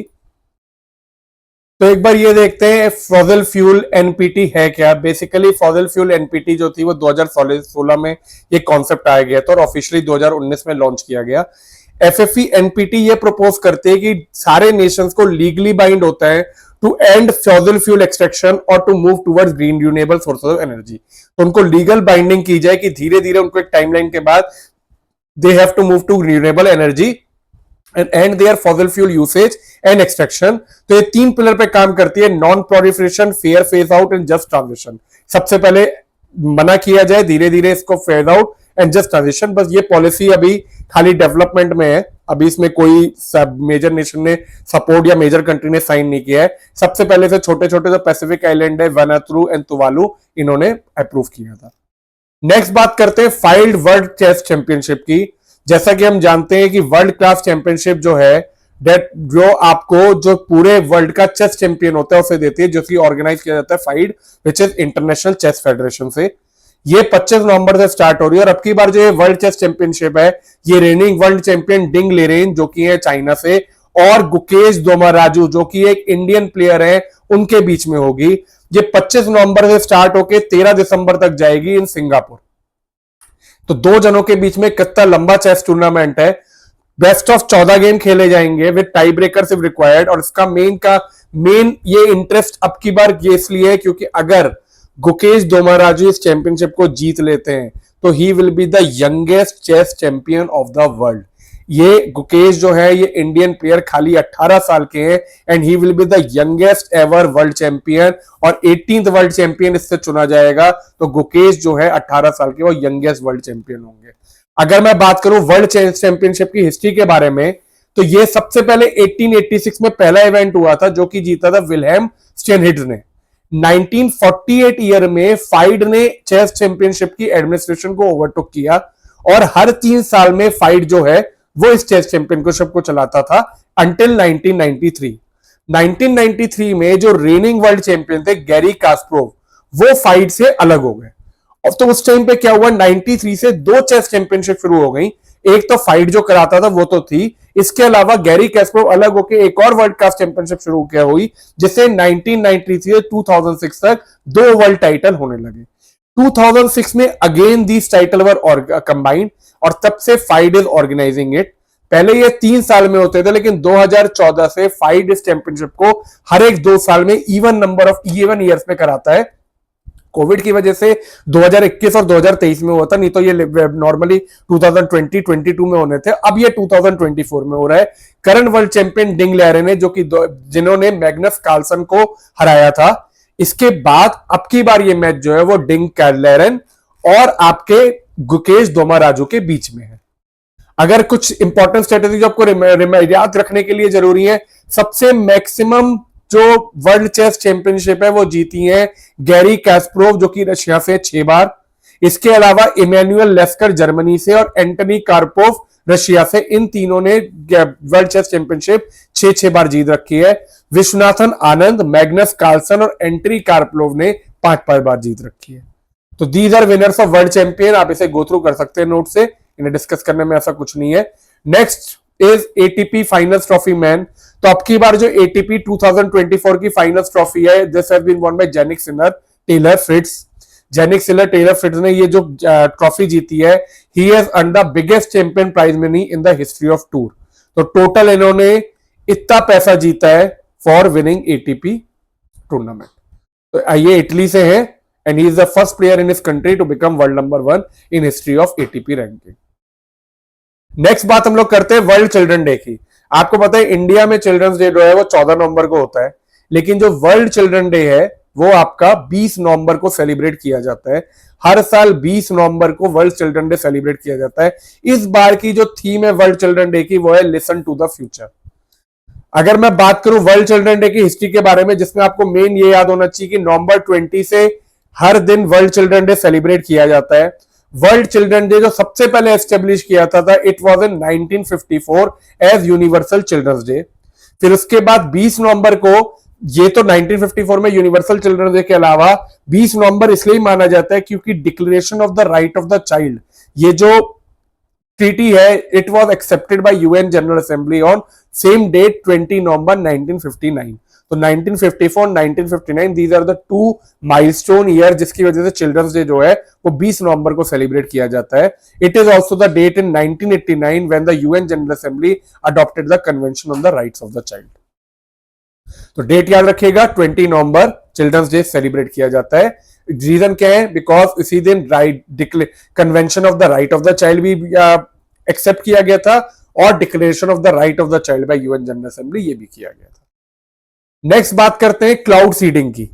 तो दिल्ली गवर्नमेंट ने यूनियन एनवायरनमेंट मिनिस्ट्री को 4 बार ये कहा है कि क्लाउड सीडिंग की क्लियरेंस दे दी जाए, क्योंकि दिल्ली जो है उसमें बहुत एयर पॉल्यूशन है। तो कॉन्सेप्ट ऑफ क्लाउड सीडिंग जो है वो एमर्ज हुआ है। तो सबसे पहले ये समझते थे कि क्लाउड सीडिंग होता क्या है। क्लाउड सीडिंग बेसिकली क्या होता है, पहले इस डायग्राम से पहले इसको समझते हैं। क्लाउड्स क्या होते हैं? Clouds are made up of tiny water droplet और आइस क्रिस्टल डेट फॉर्म। जब आपका वाटर वेपर जो होता है एटमॉस्फेयर में वो ठंडा हो जाता है और कंडेंस हो जाता है, तो छोटे छोटे जो कंडेंस होके टाइनी वाटर ड्रॉपलेट या आइस क्रिस्टल जब इकट्ठे हो जाते हैं और जब ये चीज भारी हो जाती है तो क्या होता है, इन कंडेंसेशन से रेन ड्रॉप या स्नो फॉक्स जो होते हैं वो क्लाउड बन के नीचे गिरते हैं। तो अगर क्या कहते हैं आपका कंडेंसेशन नहीं होगा, अगर ये रेन ड्रॉप और स्नोफ्लेक्स नहीं बनेंगे, तो आपका जो क्लाउड्स है वो फॉर्म ही नहीं होंगे, रेनफॉल नहीं हो सकती। तो क्लाउड सीडिंग को बेसिकली आर्टिफिशियल रेन कहा जाता है। It is a weather modification technique that aims to enhance precipitation. इसका काम क्या होता है, जो एग्जिस्टिंग प्रेसिपिटेशन है उसको और एनहेंस करती है, जिससे आपके वाटर ड्रॉपलेट और स्नोफ्लेक्स फॉर्म हो और वो रेन की फॉर्म में नीचे आए। तो कुछ केमिकल्स यूज किए जाते हैं। द मोस्ट केमिकल यूज जो होते हैं they are silver iodide, potassium iodide और ड्राई आइस। ये तीन केमिकल्स मेनली यूज किए जाते हैं to enhance the formation of rain और स्नो।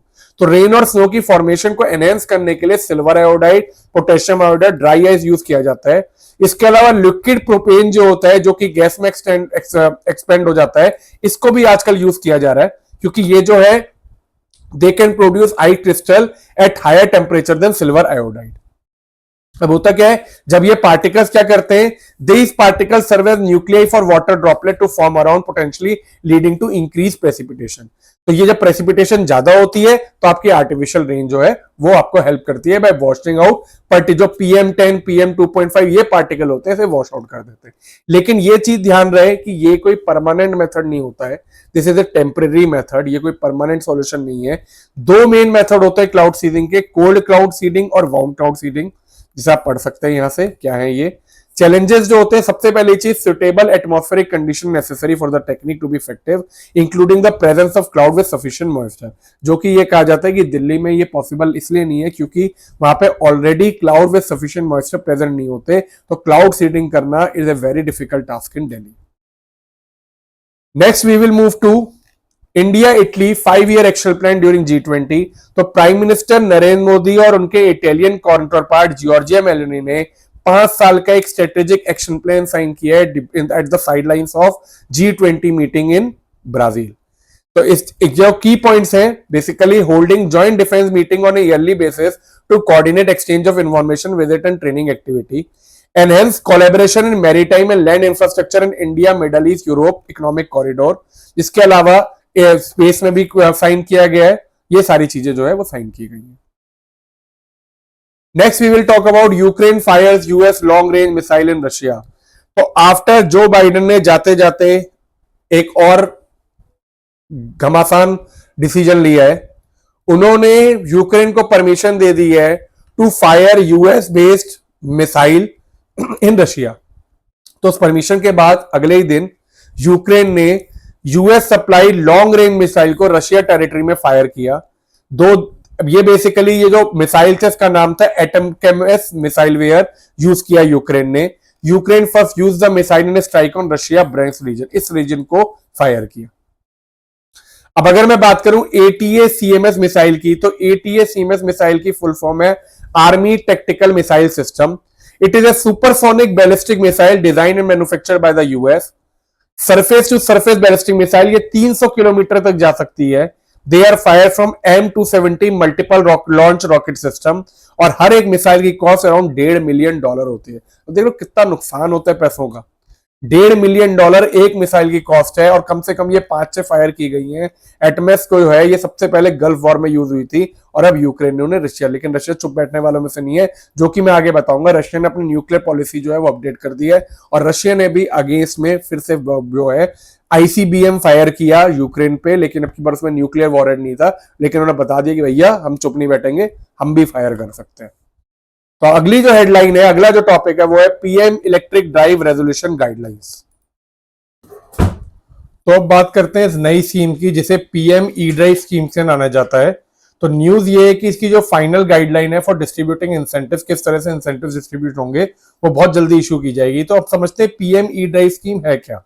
तो PM electric drive revolution in innovative vehicle enhancement, PM E drive, PM electric drive revolution in innovative enhancement, ये scheme जो थी वो 29 सितंबर 2024 को लॉन्च की गई है। It is under ministry of heavy industry. इस स्कीम को इंप्लीमेंट किया जाएगा 1 अक्टूबर से लेके 31 मार्च 2026। अगर इसमें है क्या, basically it this is a scheme to promote electric mobility in India, जिसको 10,900 करोड़ का 2 साल के अंदर बजट दिया गया है। अब स्कीम किसे रिप्लेस करती है? फेम 2 स्कीम को रिप्लेस कर रही है। फेम 2 क्या है? Faster adoption and manufacturing of hybrid and electric vehicle. तो फेम 2 स्कीम को ये स्कीम रिप्लेस करती है। स्कीम प्रोवाइड फिस्कल इंसेंटिव, तो बेसिकली स्कीम क्या है? वो फिस्कल इंसेंटिव देती है to electric 2 and 3 wheeler buses, trucks and even ambulance. तो स्कीम जो है वो फिस्कल इंसेंटिव, मतलब अगर आप इलेक्ट्रिक 2 एंड 3 व्हीलर खरीदते हो या बस खरीदते हो या ट्रक या इवन एम्बुलेंस खरीदते हो तो उसमें कुछ आपको डिस्काउंट और सब्सिडीज दी जाएंगी। लेकिन ध्यान देने वाली बात यह है, इसमें इलेक्ट्रिक 4 व्हीलर इंक्लूडेड नहीं है, क्योंकि गवर्नमेंट का यह कहना है कि उनको ऑलरेडी अलग अलग तरीके से डिस्काउंट और सब्सिडी दी जा रही है, तो इस स्कीम में इलेक्ट्रिक 4 व्हीलर कार जो है वो इंक्लूडेड नहीं है। मेन ऑब्जेक्टिव क्या है? Promote the adoption of electric vehicle, build a robust electric vehicle manufacturing ecosystem, establish charging infrastructure. इसके मेन पॉइंट क्या है? सब्सिडी या डिमांड इंसेंटिव दिए जाएंगे worth 3679 crore, being provided to incentivise electric 2 wheeler, 3 wheeler, ambulance और ये इन सब चीजों में। स्कीम ने 500 करोड़ रुपए इलेक्ट्रिक ई एम्बुलेंस के लिए भी रखे गए हैं। 500 करोड़ जो है उनको ई ट्रक्स के लिए रखा गया है। और जो ऑटोमेकर्स इलेक्ट्रिक व्हीकल बेचेंगे वो जो डिस्काउंट देंगे, they will be able to claim that reimbursement from the government. उनको एक वाउचर कस्टमर को दिया जाएगा और ये एक तरीका बनाया गया है जिससे क्या कहते हैं, आप अपने सब्सिडी जो है वो वापस ले पाएंगे। नेक्स्ट जो टॉपिक है that is Meta fine for rupees 213 crore by CCI. तो कॉम्पिटिशन कमीशन ऑफ इंडिया, जो कि पूरे इंडिया का हेड है to watch competition between private company, उसने मेटा कंपनी को, जो कि पेरेंट कंपनी है व्हाट्सएप की, उसे 213 करोड़ रुपए का फाइन दिया है इन रिलेशन टू उसकी एक अपडेट पॉलिसी आई थी 2021 में, जिसके बेसिस पे उनको ये फाइन किया गया है।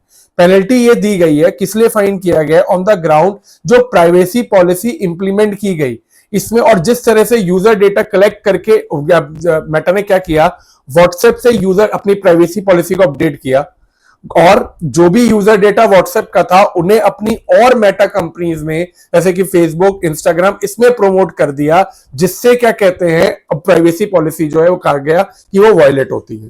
तो also as per the CCI order, WhatsApp जो है will not be allowed to share user data collected on its platform with other Meta company for advertising purpose for a period of 5 years. अब ये background ये क्यों हुआ? देखिए, जनवरी 2021 में WhatsApp ने अपने यूजर को नोटिफाई किया था अब कि वो अपनी प्राइवेसी पॉलिसी अपडेट कर रहे हैं, which was mandatory for them to accept. तो इससे कई बार उस टाइम पे कुछ यूजर ने व्हाट्सएप छोड़ के स्नैपचैट और अलग अलग टेलीग्राम, अलग अलग सोशल प्लेटफॉर्म पे भी स्विच किया। तो इसमें यह कहा गया था कि जो व्हाट्सएप का यूजर डेटा है वो मेटा कंपनी अपनी रिलेटेड कंपनी से शेयर कर सकती है। तो जो यूजर थे उनके पास ये ऑप्शन नहीं था कि they can opt out of the updated policy, लेकिन क्योंकि यूरोपियन यूनियन में स्ट्रिक्ट लॉज है तो व्हाट्सएप ने वहां पे यूजर को ऑप्शन दिया था to opt out the policy. तो in CCI 2021 initiated suo motu proceeding और इन्होंने 231 करोड़ का फाइन लगाया मेटा कंपनी में। अगर मैं बात करूं सीसीआई की, तो it is the chief national competition regulator in India. It is a statutory body with in ministry of corporate affair and responsible enforcing the competition act 2002। तो सीसीआई एक स्टैट्यूटरी बॉडी है जो कि कॉम्पिटिशन एक्ट 2002 के basis पे establish की गई है under the ministry of corporate affairs. ये जो एक्ट है, इट वाज कॉम्पिटिशन एक्ट आया था, इसने एक एक्ट को रिपील किया था, MRTP act, monopolies and restrictive trade policy act को रिपील करके कॉम्पिटिशन एक्ट आया था। Competition commission was establish on 14 October 2003 and become fully functional on May 2009। Dhirendra Kumar इसके फर्स्ट चेयरमैन थे और जो करंट चेयरपर्सन है सीसीआई के, ये रवनीत कौर, जो कि 2023 में ऑब्टेन किया गया था। Next topic is China and India defence minister meet.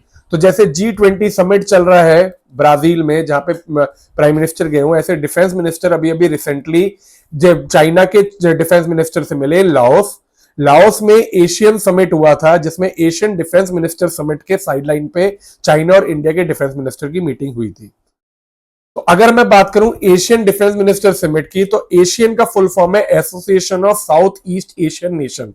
It is A political and economic union of 10 states in south east Asia.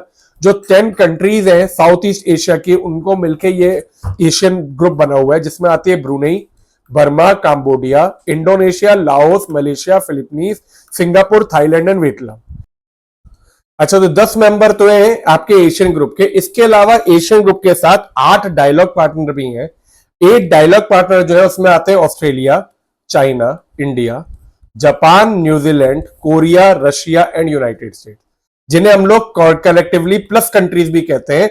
तो ये सब मिलके बेसिकली एशियन, और जब ये सारे के सारे डायलॉग पार्टनर मिलते हैं, इट कॉन्स्टिट्यूट एक समिट होती है जिसमें ये सारे के सारे मीटिंग करते हैं। तो इसके साथ में जो एडीएमएम है, इट इज अ सब body of Asian. ADMM is Asian defence minister meeting. It is a highest defence consultation जो कि इन ग्रुप के बीच में होता है। तो इंडिया जो है उसके डिफेंस मिनिस्टर, लाओस में अब की बार एडीएमएम हुआ है जिसमें इंडिया और चाइना के डिफेंस मिनिस्टर मीट किए। इंडिया जो है वो डायलॉग पार्टनर एशियन का बना था 1992 में, और सबसे पहला जो एडीएमएम है वो आपका हनोई वियतनाम में 2010 में हुआ था। तो ये छोटी चीज जो है ये आपको ध्यान रखनी चाहिए। नेक्स्ट हम लोग मूव करते हैं शाही जामा मस्जिद कालकी टेम्पल डिस्प्यूट। तो अभी अभी संबल उत्तर प्रदेश में रिसेंट न्यूज में एक सिविल कोर्ट ने नवंबर 19 में वहां के एडवोकेट कमिश्नर को डायरेक्ट किया to conduct a survey of Shahi Jama Masjid in संबल। अब ये क्यों किया गया? क्योंकि ये एक सब का सिविल कोर्ट में एक प्री सबमिट की गई है जिसमें ये बोला गया है कि ये जो शाही जामा मस्जिद है, it was constructed over a demolish temple of Mughal era. ये कहा जाता है कि जो शाही जामा मस्जिद है वो मुगल एम्परर बाबर ने बनाया था, और ये क्लेम किया जाता है कि बाबर ने उससे पहले हरी हरी टेम्पल था वहां पे 1529 में उसे तोड़ के बाबर ने इसको शाही जामा मस्जिद बनाया था, जिसके अगेंस्ट एक प्ली पे सिविल कोर्ट ने अभी उस जगह का सर्वे करने के लिए गवर्नमेंट को डायरेक्शन दी है। Next is clean air front spending low in Delhi. Central government ने यह सबमिट किया है कि जो दिल्ली को क्लीन एयर फंड अलॉट किए गए थे उसमें से उन्होंने बहुत कम, अराउंड 30% ही खर्च किया है। और बल्कि क्या कहते हैं, जबकि दिल्ली की air quality has reach 494 air quality index. तो क्लीन एयर फंड जो है that is a part of national clean air programme. National clean air programme के बारे में बात करें तो it was launch in January 2019 with an aim to improve air quality in 24 states। इसका काम क्या था? इसने बेसिकली जो एनसीएपी था, it aim to cut PM ten pollution. जो पीएम टेम की परसेंटेज थी, it aim to cut by 40% from दो, मतलब 2017 में जो उसका अमाउंट था उससे हर एक स्टेट को 40% उसे कम करना था। तो उसके लिए 132 सिटीज भी आइडेंटिफाई की गई थी, लेकिन वो धीरे धीरे टारगेट बढ़ा के अब 2026 कर दिया गया। Next is in space looking for private player in ground segment. तो इन स्पेस की फुल फॉर्म है Indian national space promotion and authorisation centre. It is looking of the ways for entry of private player in ground segment. तो अगर मैं बात करें इन space की, तो इन स्पेस बेसिकली क्या है? It is a Indian national space promotion authorisation centre जो कि मेनली प्राइवेट प्लेयर की एंट्रीज को अलाउ करता है in space sector. This department is mainly created under department of space to enable and facilitate the participation of private player। Narendra Modi government ने decide किया कि space player में प्राइवेट प्लेयर की entry करने के लिए इन स्पेस को बनाया गया। ये एजेंसी जो है acts as an interface between ISRO and जितने भी नॉन गवर्नमेंट एंटिटीज होती हैं, और किस तरह से प्राइवेट प्लेयर की पार्टिसिपेशन को इसरो के साथ कोऑर्डिनेट करके बढ़ाया जा सकता है, ये काम इन स्पेस करता है। इन स्पेस का जो हेडक्वार्टर है that is in Gujarat Ahmedabad, और इसके present chairman he is doctor Pawan Kumar Goenka. Next we will talk about India Australia tie up on green energy. तो इंडिया और ऑस्ट्रेलिया ने रिसेंटली G20 समिट के दौरान एक ग्रीन एनर्जी के ऊपर टाई अप किया है जिसका नाम है रिन्यूएबल एनर्जी पार्टनरशिप। जो रिन्यूएबल एनर्जी पार्टनरशिप है that is between India and Australia. It aims to boost two way investment in the renewable energy sector. जो सेक्टर हम लोग को कंट्रीब्यूट करेंगे वो है solar energy, green hydrogen, energy storage, two way investment in renewable energy project and allied areas. Next is PM visit India visit Guyana in 56 year. जैसा कि अभी तक हम लोग डिस्कस कर रहे हैं कि इंडियन प्राइम मिनिस्टर सबसे पहले नाइजीरिया गए, then he went to Brazil to attend G20 summit. उसके बाद लास्ट जो स्टॉप था प्राइम मिनिस्टर का वो था गयाना। कोई भी Indian prime minister after 56 years Guyana country गया है। Prime minister Narendra Modi is first Indian prime minister to visit the south American country in 56 year. Last इससे पहले PM Indira Gandhi was the last Indian leader जो कि 1968 में गयाना गई थी।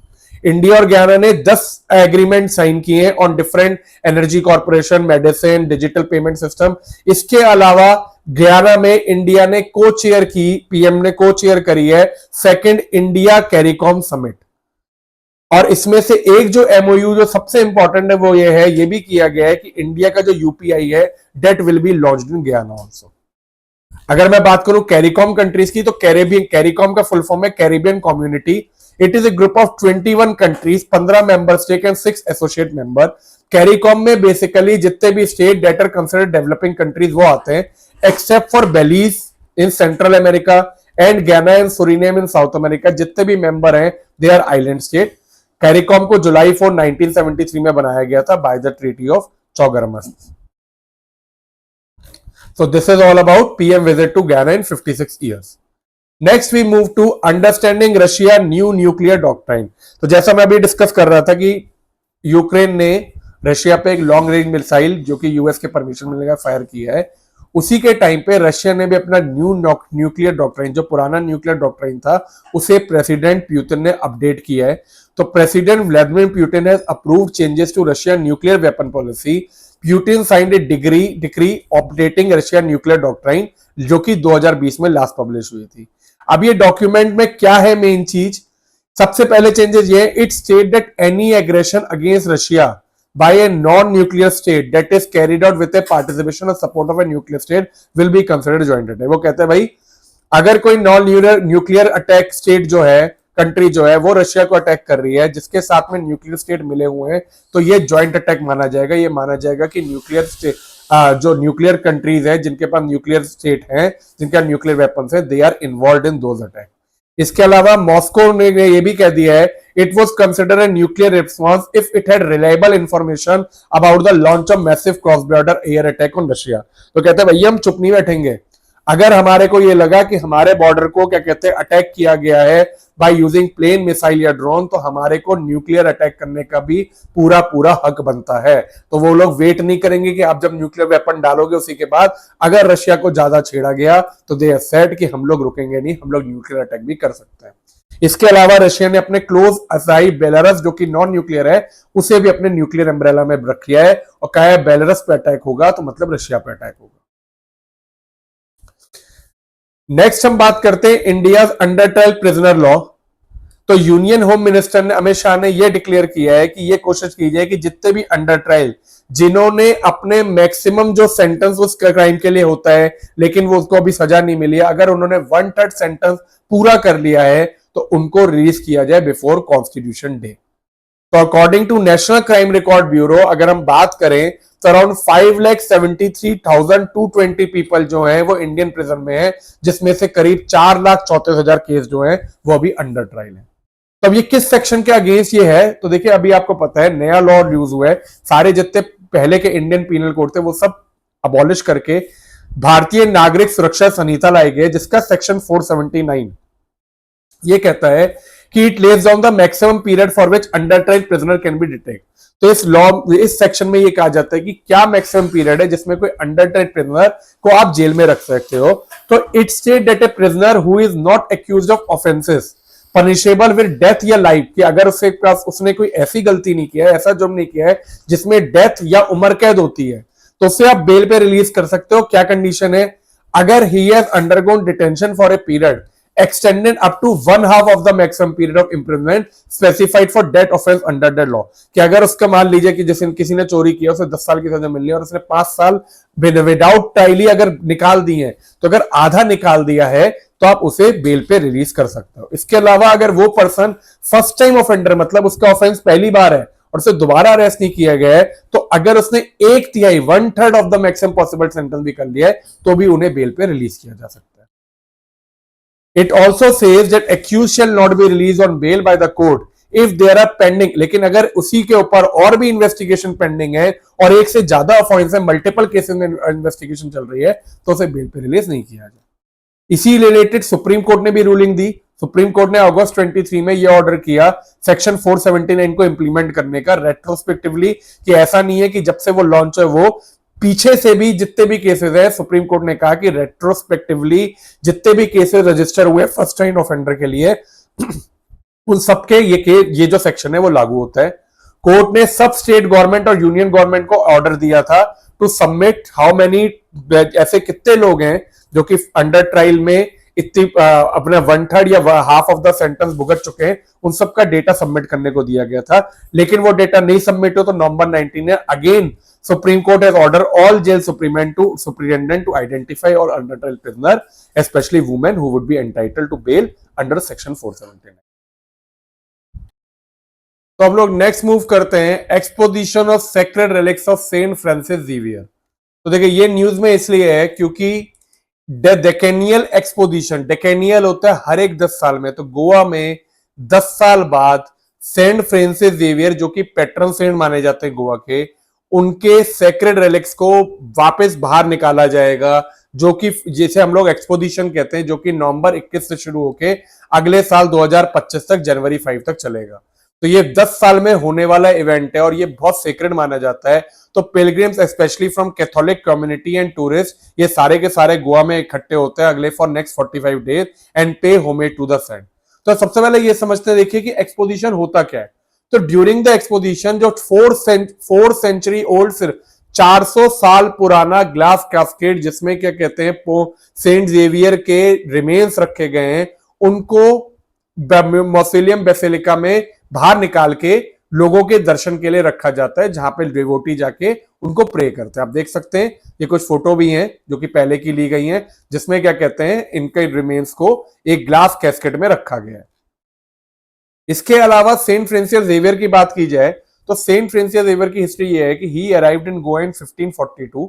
उस समय गोवा में पोर्टुगीज रूल था, तो पोर्टुगीज रूल के टाइम पे सेंट जेवियर को भेजा गया था टू फेथ बढ़ाने के लिए क्रिश्चियनिटी में पोर्टुगीज का। तो ही डाइड इन 1552, ठीक है, इन चाइना में मरे थे and was buried there, but year later, एक साल बाद उनकी बॉडी को निकाला गया और उसे मलक्का ट्रांसपोर्ट किया गया in the church of saint Paul. 1554 में 2 साल बाद उनकी बॉडी को गोवा लाया गया और गोवा में उसे सेंट पॉल कॉलेज में रखा गया, which was the first building constructed by Jesus in Goa. तो यहां से बॉडी को बेसिलिका में ट्रांसफर किया गया 1624 और आज की डेट में सेंट फ्रांसिस जेवियर की body basilica of Bom Jesus in gold Goa में 1624 से रखी गई और रेगुलर इंटरवल पे हर एक 10 साल बाद एक्सपोजिशन में लोगों के प्रे के लिए रखा जाता है। इसे इंपॉर्टेंस ऑफ दिस ट्रेडिशन इसलिए है क्योंकि ये जो बॉडी है रेवर्ड सेंट की, this has been looked upon as a miracle, क्योंकि जब कितनी बार भी बाहर निकाले गए हैं it has not show science of decay. Body was expose for veneration of public, सबसे पहले उनको 1554 में रखा गया था, उसके बाद ये ट्रेडिशन धीरे धीरे रेगुलर इंटरवल में 10-10 साल में होने लगा।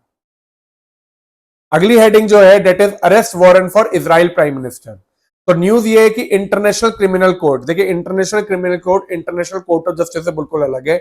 इंटरनेशनल कोर्ट ऑफ जस्टिस जो है वो यूनाइटेड नेशन की एक ब्रांच है। इंटरनेशनल क्रिमिनल कोर्ट जो है it is a government organisation जिसने बेंजामिन नेतान्याहू प्रेसिडेंट जो प्राइम मिनिस्टर जो है इजराइल के, उनके खिलाफ अरेस्ट वारंट लगा रहा है। इसका मतलब यह है कि बेंजामिन नेतान्याहू अगर किसी भी कंट्रीज जो कि इंटरनेशनल क्रिमिनल कोर्ट की मेंबर है अगर उसमें जाते हैं तो उनको अरेस्ट किया जाता है और उनपे जो आरोप है वो ये है जो गाजा में वार चल रहा है उसके हमास के एज वेल एज, इसके अलावा हमास लीडर पे भी लगाया गया है Ibrahim Al Masri for alleged war crimes and crimes against humanity in the Gaza conflict. तो अगर मैं देखूं पास्ट लीडर जिन्हें आईसीसी ने चार्ज किया है तो बेंजामिन नेतान्याहू के अलावा सूडान के लीडर थे उमर हसन अल बशीर, प्यूतिन के व्लादिमीर प्यूतिन, इनफैक्ट व्लादिमीर प्यूतिन रशिया के जो प्रेसिडेंट हैं उनके खिलाफ भी आईसीसी ने अरेस्ट वारंट निकाला है। War against Ukraine, president Uhuru Kenyatta of Kenya, Libyan head of state Muammar Gaddafi और president Laurent Gbagbo of Ivory Coast, ये कुछ लीडर ऐसे हैं जिनके खिलाफ आईसीसी ने अरेस्ट वारंट इशू किया हुआ है। अगर बात करें आईसीसी की तो ICC international criminal court is intergovernmental organisation located in Hague Netherland, इसका हेडक्वार्टर हेग नीदरलैंड में है। आईसीसी को एस्टेब्लिश किया गया था 2002 में by treaty of Rome statute adopted in 1998 at Rome Italy. इसमें टोटल 125 कंट्री मेंबर है, लेकिन बहुत major countries United State, China, India, Russia, Israel, ये सारी की सारी आईसीसी की मेंबर नहीं है। Rome statute establish 4 core international areas है जहां पे जिनके अगेंस्ट में आईसीसी इन्वेस्टिगेट कर सकता है, which are genocide, crime against humanity, war crimes and the crime of aggression that can be investigated by ICC. इसके अलावा आईसीसी जो है इसकी यूनिवर्सल टेरिटोरियल जुरिसडिक्शन नहीं है, ये खाली वही इन्वेस्टिगेट कर सकता है क्राइम, या तो वो उनके मेंबर स्टेट में हो रहे हैं या उसके जो क्राइम जो है वो नेशनल और मेंबर स्टेट के किसी नेशनल ने की हो, या कोई क्राइम जो कि यूनाइटेड नेशन सिक्योरिटी काउंसिल ने अगर रेफर किया है, इन्हीं क्राइम्स को आईसीसी इन्वेस्टिगेट कर सकता है। इसके अलावा आप इसमें पढ़ सकते हैं आईसीसी की ऑर्गेनाइजेशन 4 प्रिंसिपल ऑर्गन है, presidency, judicial division, office of prosecutor and registry, और इसके बारे में ये दिया हुआ है। ये ज्यादा इंपॉर्टेंट नहीं है for MCQ point of view, लेकिन हाँ अगर कोई मेंस की तैयारी कर रहा है तो आप इसकी रीडिंग कर सकते हैं। This is all about ICC. तो नेक्स्ट हम लोग मूव करते हैं गौतम अडानी के बारे में, जिसे यूएसए फॉर ब्राइब चार्जेस में इंडेक्ट किया गया है। इसकी पूरी एक वीडियो मैंने अलग से बना रखी है जिसका लिंक मैं नीचे दे दूंगा, because it is a very detail topic. उसमें मैंने बहुत डिटेल में समझा रखा है गौतम अडानी को क्यों इंडाइट किया गया, क्या आगे होने वाला है। तो अब नीचे लिंक में क्लिक करके, नीचे लिंक में वीडियो दी हुई है उस, या फिर आप ऊपर भी देख रहे होंगे एक लिंक आ रहा होगा, आप उसे क्लिक करके पूरी वीडियो देख सकते हैं। ये टॉपिक हम इसमें डिस्कस नहीं करेंगे, इसको अलग से मैंने एक वीडियो में प्रॉपर समझा रखा है। नेक्स्ट हम बात करते हैं Bihar to host Khelo India games 2025। Khelo India games जो है वो नेक्स्ट ईयर जो है वो बिहार में होगा। तो अगर बात करें बिहार जो है इट विल होस्ट खेल, अभी अभी बिहार ने एशियन वुमेन चैंपियनशिप को भी होस्ट किया था, अब बिहार खेलो इंडिया गेम्स को होस्ट करेगा एंड इसी के बाद वो पैरा गेम्स को भी होस्ट करेगा। सबसे पहले ये जो गेम है they are will be held on April 2025। पहली बार खेलो इंडिया गेम्स अप्रैल में हो रहे हैं, अभी तक ये खेलो इंडिया गेम्स हर साल जनवरी या फरवरी में होते थे। अगर समझे खेलो इंडिया प्रोग्राम है क्या, it is A national scheme for the development of sport launch in the year 2018। तो 2018 में इसे लॉन्च किया गया था। 2 कैटेगरीज है इसमें, under 17 for school student and under 21 college student. तो इसमें हर साल 1000 बच्चों को सिलेक्ट किया जाता है जिनको 8 साल के लिए 5 लाख की स्कॉलरशिप दी जाती है to prepare them for international sporting event. तो ये 2018 में एक तरह से स्पोर्ट्स को प्रमोट करने के लिए प्रोग्राम शुरू किया गया। यूजुअली जो थे वो गेम जनवरी फरवरी में हर साल होते थे, लेकिन मैंने जैसा बताया बिहार में गेम की बार अप्रैल के महीने में होंगे। अभी तक टोटल 6 बार गेम हो सकते हैं, 2018, 19, 20, 21, देन 23 एंड 24, क्योंकि 22 में गेम नहीं हुआ बिकॉज ऑफ कोविड। अब हर साल कोई ना कोई एक स्टेट को विनर डिक्लेयर किया जाता है, लेकिन हैरानी की बात यह है कि इसमें टोटल 6 बार में से महाराष्ट्र ने 4 बार और हरियाणा ने 2 बार ये गेम जीता है। इसके अलावा कोई भी स्टेट इस गेम को नहीं जीत पाया टोटल। नेक्स्ट हम बात करते हैं ओमचरी पिल्ले की। ओमचरी पिल्ले passed away on Friday at the age of 100. He was a celebrated Malayalam playwright, poet and author. उनको केरला साहित्य अकेडमी एक अवार्ड मिला था 2 बार, 1972 में एक प्ले था प्रलयम और इसके अलावा 2010 में for Malayalam literature. In 2022 he was conferred with Kerala Prabha Award, the second highest civilian award of the state government. Next is Supreme Court verdict on preamble changes of 1976. तो देखिए प्रियम्बल चेंजेस, प्रियम्बल आपको पता है constitution का सबसे integral part है, जिसे एक आ जाता है चेंज नहीं किया जाता। तो सब खाली एक बार प्रियम्बल को चेंज किया गया है बाय 42nd कॉन्स्टिट्यूशनल अमेंडमेंट, जो कि 1976 में पास किया था under the rule of Indira Gandhi leadership. उस टाइम पे इमरजेंसी चल रहा था, जिस टाइम पे ये 42nd कॉन्स्टिट्यूशनल अमेंडमेंट आया है, तो इसे एक तरह से मिनी कॉन्स्टिट्यूशन कहा जाता है, क्योंकि जितने चेंजेस इस अमेंडमेंट के थ्रू कॉन्स्टिट्यूशन में किए गए थे इतने चेंजेस कभी भी नहीं किए गए। तो ये जो 42nd कॉन्स्टिट्यूशनल अमेंडमेंट था, इसका एक पॉइंट जिसमें प्रियम्बल में जो वर्ड था सोशलिस्ट, उसे हटा के सोशलिस्ट, सेक्युलर और इंटीग्रिटी, ये सारी चीजें ऐड की गई थी। इस चीज के अगेंस्ट में पिटीशन वो है कि ये वर्ड को प्रेम्बल में चेंजेस नहीं हो सकते, जिसकी रूलिंग, जिसका डिसीजन जो है सुप्रीम कोर्ट मंडे को देगा। तो दिस इज 42nd अमेंडमेंट में बहुत सारे पॉइंट है, इसे आप कॉन्स्टिट्यूशन से पढ़ सकते हैं या नीचे लेक्चर दिए हुए हैं जिसमें आप कॉन्स्टिट्यूशनल अमेंडमेंट को पढ़ सकते हैं। Next headline is PNB become signatory of PCAF. तो पंजाब नेशनल बैंक जो है it has signed abhi recently it has signed and become the signatory of globally recognized PCAF की full form है Partnership for Carbon Accounting Financial। तो PCAF is basically, समझते हैं PCAF क्या होता है। PCAF is known as the partnership for carbon accounting financial, ये global partnership, ये ग्लोबल पार्टनरशिप है जिसमें बेसिकली ये PCF कब स्टार्ट हुई थी, during Paris climate summit.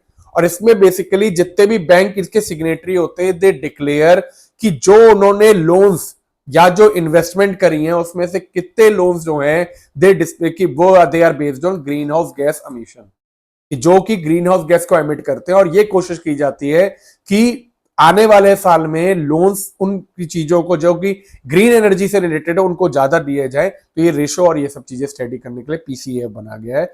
India से यूनियन बैंक ऑफ इंडिया जो था it was the first major bank जो कि PCAF का सिग्नेटरी बना था। इसके अलावा PNB भी बन चुका, अब IDBI बैंक भी है, लेकिन SBI ICICI ये सब अब PCAF के सिग्नेटरी नहीं है। लास्ट हम बात करेंगे 56 टाइगर रिजर्व ऑफ इंडिया।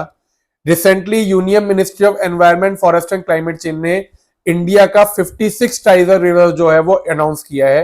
ये टाइगर रिजर्व जो है इसका नाम है गुरु घसीदास तमोर पिंगला और ये छत्तीसगढ़ स्टेट में खोला जा रहा है। तो छत्तीसगढ़ स्टेट में ये चौथा टाइगर रिजर्व होगा। पहले के 3 जो टाइगर रिजर्व हैं उनके नाम आपको पता होने चाहिए, अचना कुमार, इंद्रावती और उदंती सितांदी। ये जो टाइगर रिजर्व खोला जाएगा ये छत्तीसगढ़ का तो चौथा है, लेकिन इंडिया का ये थर्ड लार्जेस्ट टाइगर रिजर्व होगा with an area of 2830 kilometre square. Tiger reserve जो है वो बेसिकली आप दो टाइगर रिजर्व के बीच में बांधवगढ़ और पलामू एडजेसेंट है संजय दुबरी टाइगर रिजर्व के।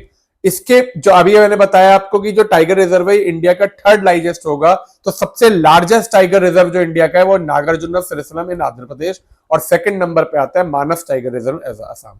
तो these are the 2 largest tiger reserve in India और थर्ड लार्जेस्ट जो है वो ये होने वाला। अगर मैं बात करूं इसकी हिस्ट्री की तो पहले छत्तीसगढ़ बनने से पहले ये जो गुरु घसीदास नेशनल पार्क था ये टोटल जो था it was a part of Sanjay Dubri national park in Madhya प्रदेश।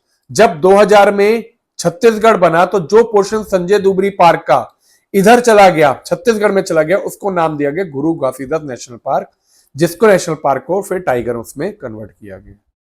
तो ये था इस हफ्ते के इंपॉर्टेंट हेडलाइंस। आई होप आपको ये लेक्चर अच्छा लगा हो, आपको ये जो मैंने समझाया है वो सारी चीजें समझ में आई हैं। आप लोगों से रिक्वेस्ट है जो इस चैनल पर नए हैं प्लीज चैनल को सब्सक्राइब जरूर करें, लेक्चर को लाइक करें, कमेंट करें कैसा लगा, जिससे कि मैं आगे और अच्छे लेक्चर बना के आपको अगर कोई प्रॉब्लम भी है या आप कुछ और सजेशन देना चाहते हैं प्लीज कमेंट में जरूर छोड़ें, जिससे आगे मैं आपके जीके के प्रिपरेशन में और अच्छे से हेल्प कर सकूं। तो मिलते हैं अगले हफ्ते एक और नए लेक्चर के साथ, तब तक के लिए ध्यान रखिए। All the best, take care.